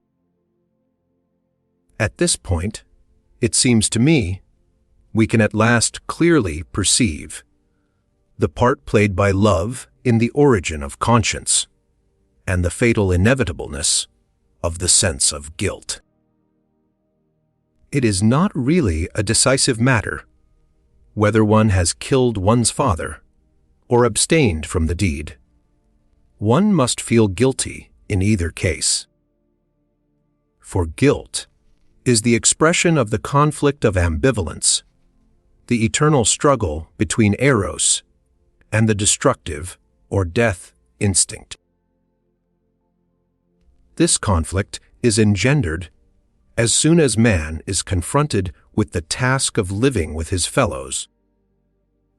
As long as he knows no other form of life in common but that of the family, it must express itself in the Oedipus complex, cause the development of conscience, and create the first feelings of guilt. When mankind tries to institute wider forms of communal life, the same conflict continues to arise in forms derived from the past and intensified so that a further reinforcement of the sense of guilt results. Since culture obeys an inner erotic impulse, which bids it bind mankind into a closely knit mass, it can achieve this aim only by means of its vigilance in fomenting an ever increasing sense of guilt. That which began in relation to the Father ends in relation to the community.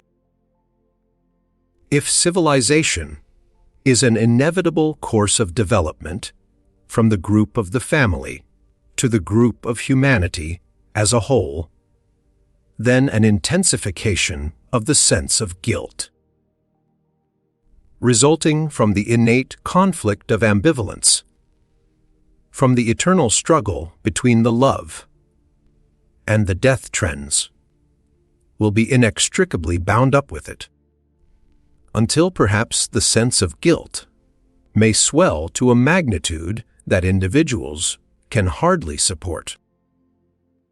One is reminded of the telling accusation made by the great poet against the heavenly forces.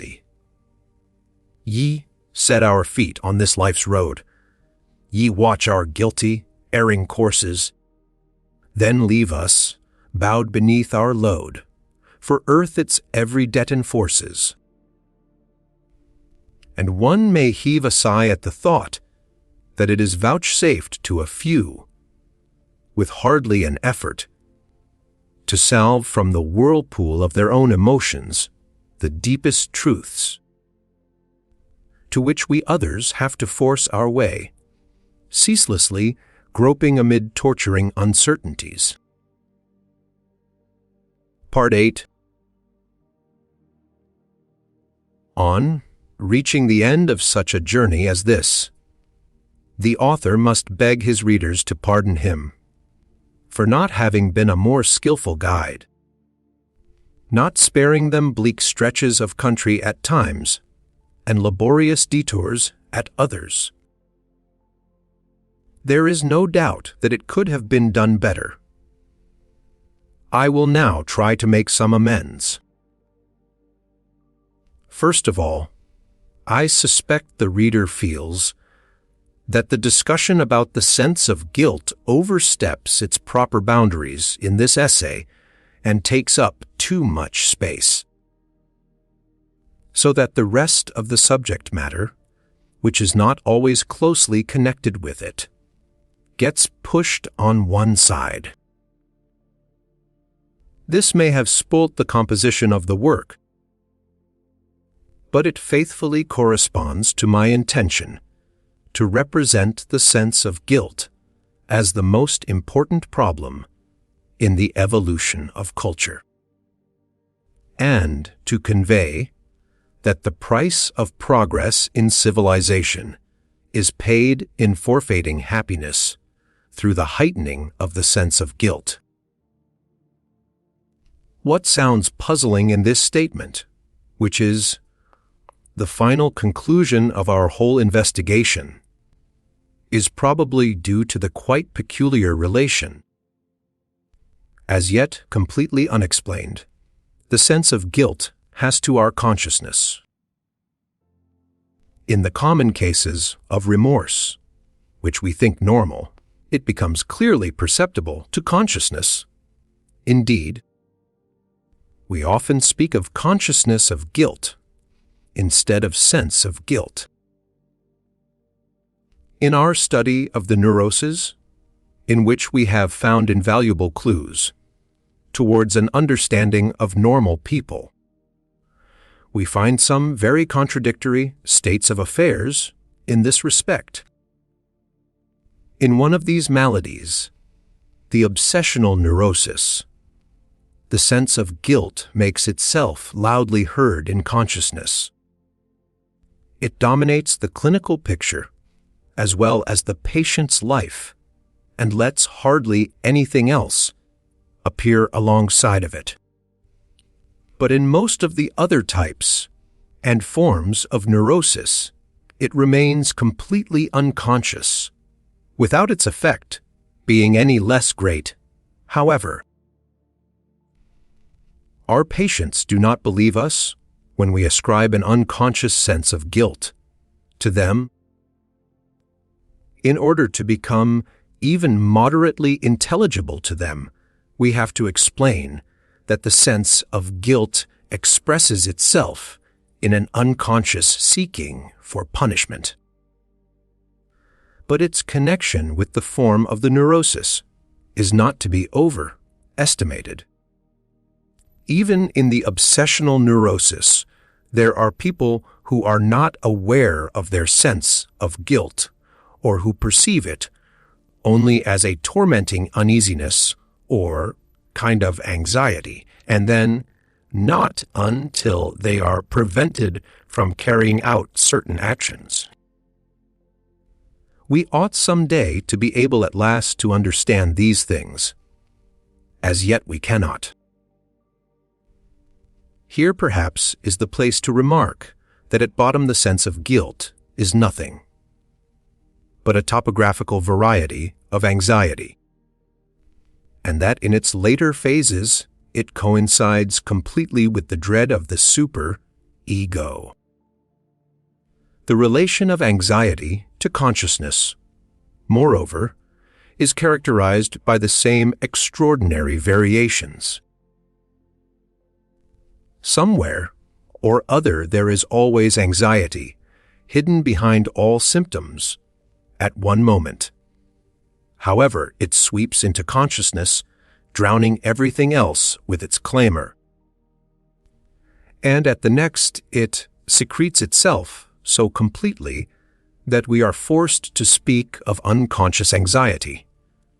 Or, if we want to have a cleaner conscience psychologically, since anxiety is after all only a perception of possibilities of anxiety, consequently, it is very likely that the sense of guilt produced by culture is not perceived as such and remains to a great extent unconscious, or comes to expression as a sort of uneasiness or discontent for which other motivations are sought. The different religions, at any rate, have never overlooked the part played by the sense of guilt in civilization. What is more, they come forward with a claim, which I have not considered elsewhere, to save mankind from this sense of guilt, which they call sin. We indeed have drawn our conclusions from the way in which in Christianity this salvation is won. The sacrificial death of one who therewith takes the whole of the common guilt of all upon himself, about the occasion on which this primal sense of guilt was first acquired. That is, the occasion which was also the inception of culture. It will not be very important, but it may be just as well to go more precisely into the meaning of certain words like super, ego, conscience, sense of guilt, need for punishment, remorse, which we have perhaps often used too loosely and in place of one another. They all relate to the same situation, but they denote different aspects of it. The super-ego is an agency or institution in the mind, whose existence we have inferred conscience is a function we ascribe, among others, to the super-ego. It consists of watching over and judging the actions and intentions of the ego, exercising the functions of a censor. The sense of guilt, the severity of the super-ego, is therefore the same thing as the rigor of conscience. It is the perception the ego has that it is watched in this way: the ego's appreciation of the tension between its strivings and the standards of the super-ego, and the anxiety that lies behind all these relations, the dread of that critical institution, the need for punishment, is an instinctual manifestation on the part of the ego, which has become masochistic under the influence of the sadistic super-ego, i.e., which has brought a part of the instinct of destruction at work within itself into the service of an erotic attachment to the super-ego. We ought not to speak of conscience before a super-ego is demonstrable as to consciousness of guilt. We must admit that it comes into being before the super-ego, therefore before conscience. At that time it is the direct expression of the dread of external authority, the recognition of the tension between the ego and this latter. It is the direct derivative of the conflict between the need for parental love and the urgency towards instinctual gratification. And it is the thwarting of this urgency that provokes the tendency to aggression. It is because these two different versions of the sense of guilt, one arising from dread of the external, and the other from dread of the inner authority, are superimposed one on the other, that our insight into the relations of conscience has been hampered in so many ways. Remorse is a general term denoting the ego's reaction under a special form of the sense of guilt. It includes the almost unaltered sensory material belonging to the anxiety that is at work behind the sense of guilt. It is itself a punishment and may include the need for punishment. It too, therefore, may occur before conscience has developed. Further, it will do no harm for us to review once more the contradictions which have confused us at times during our enquiries. The sense of guilt, we said, at one point, was the consequence of uncommitted aggressions, but another time, and in particular in the case of its historical beginning. The murder of the father, it was the consequence of an aggression that was carried out. We also found a way out of this difficulty. The development of the inner authority, the super-ego, was precisely what radically altered the whole situation. Before this, the sense of guilt coincided with remorse. We observe, in saying this, that the term remorse is to be reserved for the reaction after an actual performance of an aggressive deed. After this, the omniscience of the super-ego robbed the distinction between intended aggressions and aggressions committed of its significance. A mere intention to commit an act of violence could then evoke a sense of guilt, as psychoanalysis has found, as well as one which has actually been committed, as all the world knows. The conflict of ambivalence between the two primal instincts leaves the same impress on the psychological situation, irrespective of the change that has taken place in this. A temptation arises to look here for an explanation of the mystery of the varying relation between the sense of guilt and consciousness. The sense of guilt, which is due to remorse for an evil deed, must always have been conscious. That due to a perception of an evil impulse could have remained unconscious. But it cannot be as simple as that. The obsessional neurosis contradicts it emphatically. The second contradiction was that the aggressive energy with which one imagined the super-ego to be endowed was, according to one view, merely a continuation of the punitive energy belonging to external authority, preserved within the mind, whereas, according to another view, it consisted, on the contrary, of aggressive energy originating in the self, leveled against this inhibiting authority, but not allowed to discharge itself in actions. The first view seemed to accord better with the history of the sense of guilt, the second with the theory of it. More searching reflection has resolved this apparently irreconcilable contradiction almost too completely. What remained as essential and common to both was that, in both cases, we were dealing with an aggression that had been turned inward.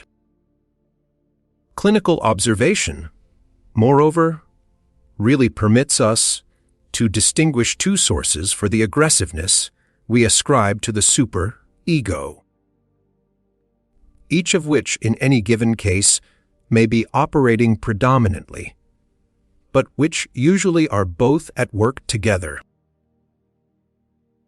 This, I think, is the place to suggest that a proposal which I previously put forward as a provisional assumption should be taken in earnest.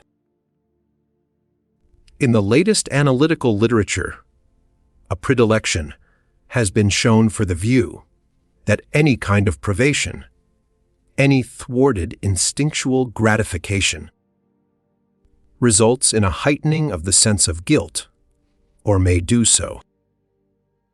I believe one obtains a great simplification of theory if one regards this as valid only for the aggressive instincts, and that little will be found to contradict this assumption. How then is it to be explained dynamically and economically that a heightening of the sense of guilt should appear in place of an unfulfilled erotic desire. This can surely only happen in a roundabout way. The thwarting of the erotic gratification provokes an access of aggressiveness against the person who interfered with the gratification. And then this tendency to aggression in its turn has itself to be suppressed. So then it is, after all, only the aggression which is changed into guilt by being suppressed and made over to the super-ego. I am convinced that very many processes will admit of much simpler and clearer explanation if we restrict the findings of psychoanalysis in respect of the origin of the sense of guilt to the aggressive instincts. Reference to the clinical material here gives us no unequivocal answer, because, according to our own hypothesis, the two kinds of instincts hardly ever appear in a pure form, unmixed with each other. But the investigation of extreme cases would probably point in the direction I anticipate. I am tempted to extract our first advantage from this narrower conception by applying it to the repression process. The symptoms of neurosis, as we have learnt, are essentially substitutive gratifications for unfulfilled sexual wishes. In the course of our analytic work, we have found to our surprise that perhaps every neurosis masks a certain amount of unconscious sense of guilt, which in its turn reinforces the symptoms by exploiting them as punishment. One is now inclined to suggest the following statement as a possible formulation when an instinctual trend undergoes repression. Its libidinal elements are transformed into symptoms and its aggressive components into a sense of guilt. Even if this statement is only accurate as an approximation, it merits our interest. Some readers of this essay, too, may be under the impression that the formula of the struggle between eros and the death instinct has been reiterated too often. It is supposed to characterize the cultural process which evolves in humanity, but it has been related also to the development of the individual, and besides this, is supposed to have revealed the secret of organic life in general.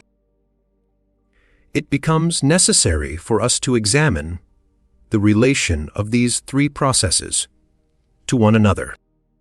Now, the repetition of the same formula is vindicated by the consideration that the cultural processes both in humanity and in the development of an individual are life processes. Consequently, they must both partake of the most universal characteristic of life.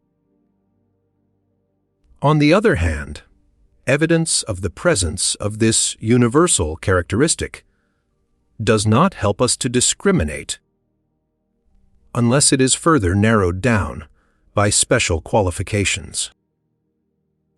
We can therefore set our minds at rest only if we say that the cultural process is the particular modification undergone by the life process under the influence of the task set before it by eros and stimulated by ananke. External necessity, and this task is that of uniting single human beings into a larger unity with libidinal attachments between them.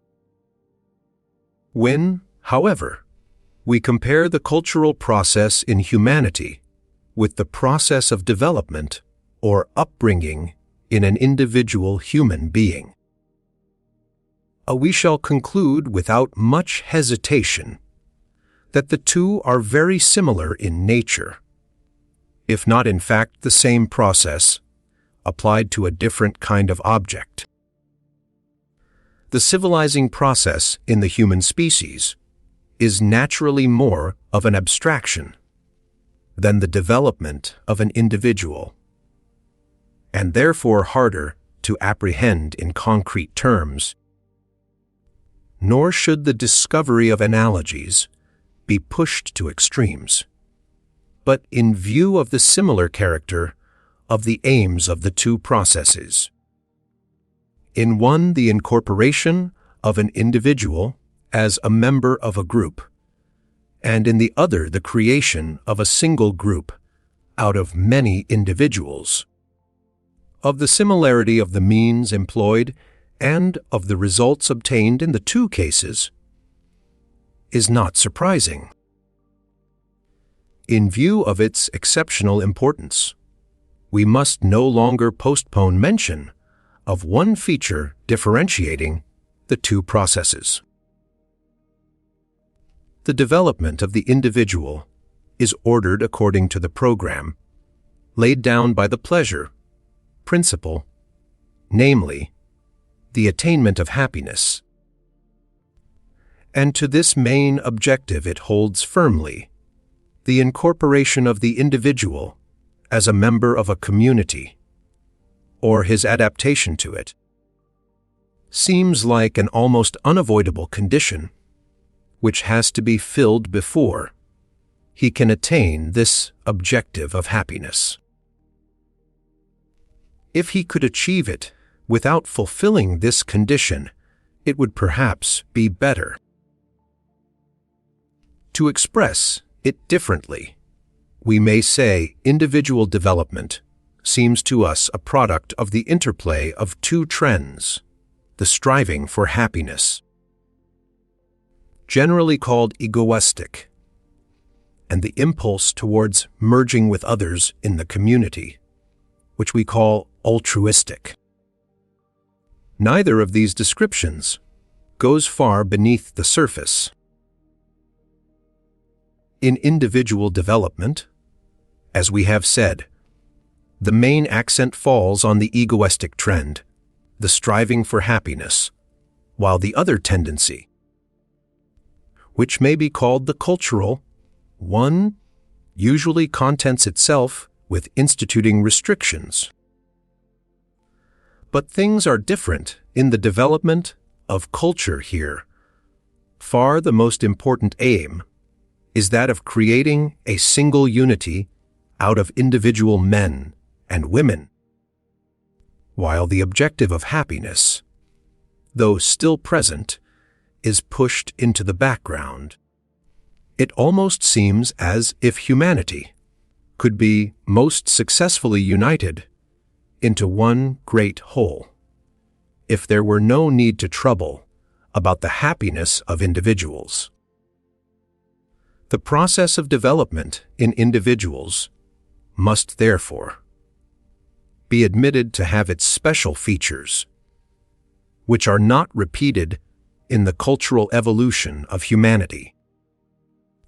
The two processes only necessarily coincide insofar as the first also includes the aim of incorporation into the community. Just as a planet circles round its central body, while at the same time rotating on its own axis, so the individual man takes his part in the course of humanity's development as he goes on his way through life. But to our dull eyes, the play of forces in the heavens seems set fast in a never-varying scheme. Though in organic life, we can still see how the forces contend with one another, and the results of the conflict change from day to day. So in every individual, the two trends, one towards personal happiness and the other towards unity with the rest of humanity, must contend with each other. So must the two processes of individual and of cultural development oppose each other and dispute the ground against each other. This struggle between individual and society, however, is not derived from the antagonism of the primal instincts, eros and death, which are probably irreconcilable.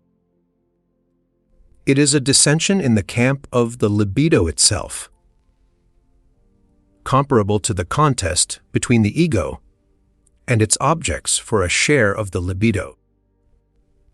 And it does eventually admit of a solution in the individual, as we may hope it will also do in the future of civilization. However greatly it may oppress the lives of individuals at the present time. The analogy between the process of cultural evolution and the path of individual development may be carried further in an important respect. It can be maintained that the community, too, develops a super-ego under whose influence cultural evolution proceeds. It would be an enticing task for an authority on human systems of culture to work out this analogy in specific cases. I will confine myself to pointing out certain striking details. The super-ego of any given epoch of civilization originates in the same way as that of an individual. It is based on the impression left behind them by great leading personalities, men of outstanding force of mind, or men in whom some one human tendency has developed in unusual strength and purity, often for that reason very disproportionately. In many instances, the analogy goes still further, in that during their lives, often enough, even if not always, such persons are ridiculed by others, ill-used or even cruelly done to death, just as happened with the primal father, who also rose again to become a deity long after his death by violence. The most striking example of this double fate is the figure of Jesus Christ, if indeed it does not itself belong to the realm of mythology, which called it into being out of a dim memory of that primordial event. Another point of agreement is that the cultural superego, just like that of an individual, sets up high ideals and standards, and that failure to fulfill them is punished by both with anxiety of conscience. In this particular, indeed, we come across the remarkable circumstance that the mental processes concerned here are actually more familiar to us and more accessible to consciousness when they proceed from the group than they can be in the individual. In the latter, when tension arises, the aggressions of the super, ego voicing its noisy reproaches, are all that is perceived, while its injunctions themselves often remain unconscious in the background. If we bring them to the knowledge of consciousness, we find that they coincide with the demands of the prevailing cultural super-ego. At this point, the two processes, that of the evolution of the group and the development of the individual, are always firmly mortized together, so to speak. Consequently, many of the effects and properties of the super-ego can be more easily detected through its operations in the group than in the individual. The cultural super-ego has elaborated its ideals and erected its standards. Those of its demands which deal with the relations of human beings to one another are comprised under the name of ethics.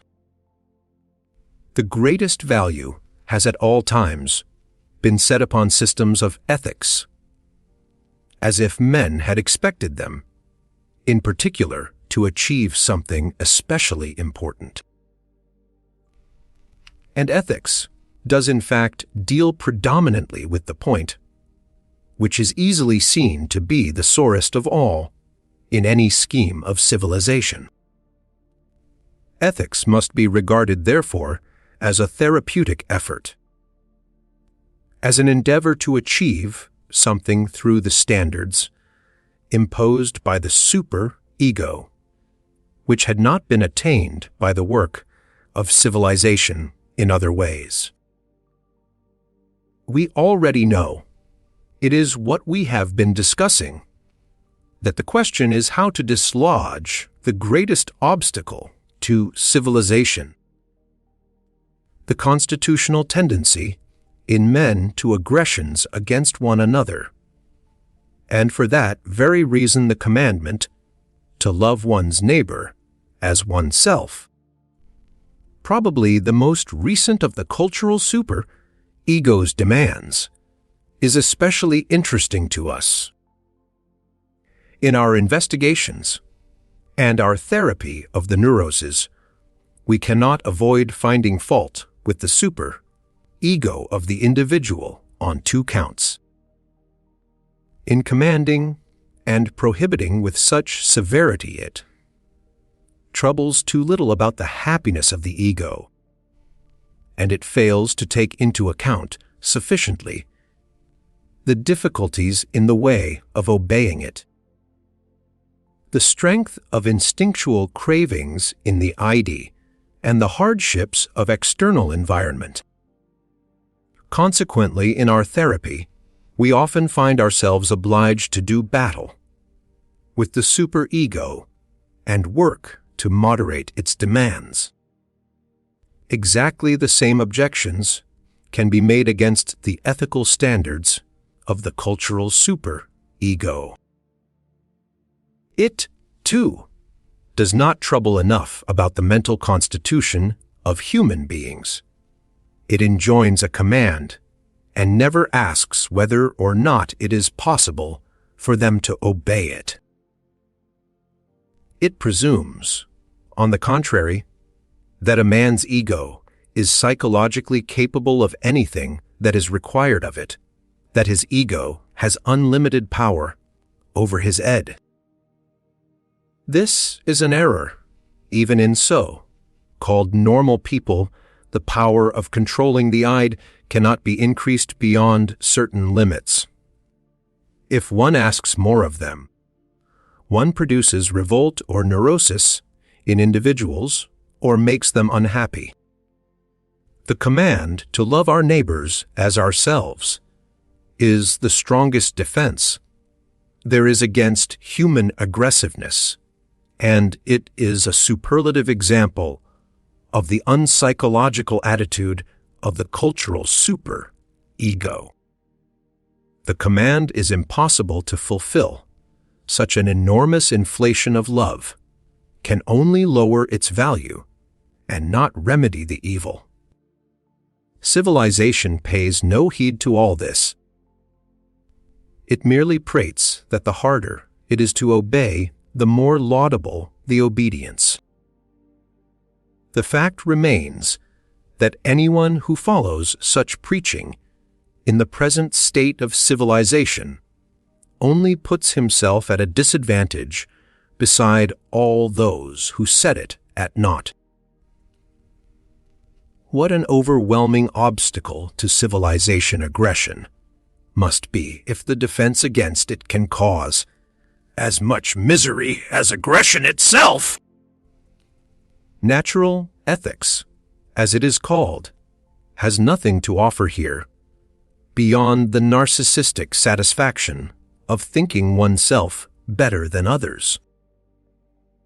The variety of ethics that links itself with religion brings, in at this point its promises of a better future life.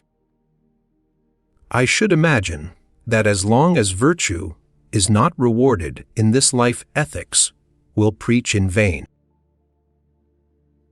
I too think it unquestionable that an actual change in men's attitude to property would be of more help in this direction than any ethical commands. But among the socialists, this proposal is obscured by new idealistic expectations, disregarding human nature, which detract from its value in actual practice. It seems to me that the point of view which seeks to follow the phenomena of cultural evolution as manifestations of a ego promises to yield still further discoveries. I am coming quickly to an end. There is one question, however, which I can hardly ignore. If the evolution of civilization has such a far-reaching similarity with the development of an individual, and if the same methods are employed in both, would not the diagnosis be justified that many systems of civilization, or epochs of it, possibly even the whole of humanity, have become neurotic under the pressure of the civilizing trends? To analytic dissection of these neuroses, therapeutic recommendations might follow, which could claim a great practical interest. I would not say that such an attempt to apply psycho-analysis to civilized society would be fanciful or doomed to fruitlessness. But it behoves us to be very careful not to forget that after all we are dealing only with analogies, and that it is dangerous not only with men, but also with concepts, to drag them out of the region where they originated and have matured. The diagnosis of collective neuroses, moreover, will be confronted by a special difficulty. In the neurosis of an individual, we can use as a starting point the contrast presented to us between the patient and his environment, which we assume to be normal. No such background as this would be available for any society similarly affected. It would have to be supplied in some other way. And, with regard to any therapeutic application of our knowledge, what would be the use of the most acute analysis of social neuroses, since no one possesses power to compel the community to adopt the therapy? In spite of all these difficulties, we may expect that one day someone will venture upon this research into the pathology of civilized communities. For various reasons, it is very far from my intention to express any opinion concerning the value of human civilization. I have endeavored to guard myself against the enthusiastic partiality which believes our civilization to be the most precious thing that we possess or could acquire, and thinks it must inevitably lead us to undreamt of heights of perfection. I can at any rate listen without taking umbrage to those critics who aver that, when one surveys the aims of civilization and the means it employs, one is bound to conclude that the whole thing is not worth the effort, and that in the end it can only produce a state of things which no individual will be able to bear. My impartiality is all the easier to me, since I know very little about these things, and am sure only of one thing: that the judgments of value made by mankind are immediately determined by their desires for happiness. In other words, that those judgments are attempts to prop up their illusions with arguments. I could understand it very well if anyone were to point to the inevitable nature of the process of cultural development and say, for instance, that the tendency to institute restrictions upon sexual life or to carry humanitarian ideals into effect at the cost of natural selection are developmental trends, which it is impossible to avert or divert, and to which it is best for us to submit as though they were natural necessities. I know, too, the objection that can be raised against this, that tendencies such as these, which are believed to have insuperable power behind them, have often in the history of man been thrown aside and replaced by others. My courage fails me, therefore, at the thought of rising up as a prophet before my fellow men, and I bow to their reproach that I have no consolation to offer them. For at bottom this is what they all demand, the frenzied revolutionary as passionately as the most pious believer. The fateful question of the human species seems to me to be whether, and to what extent, the cultural process developed in it will succeed in mastering the derangements of communal life caused by the human instinct of aggression and self-destruction.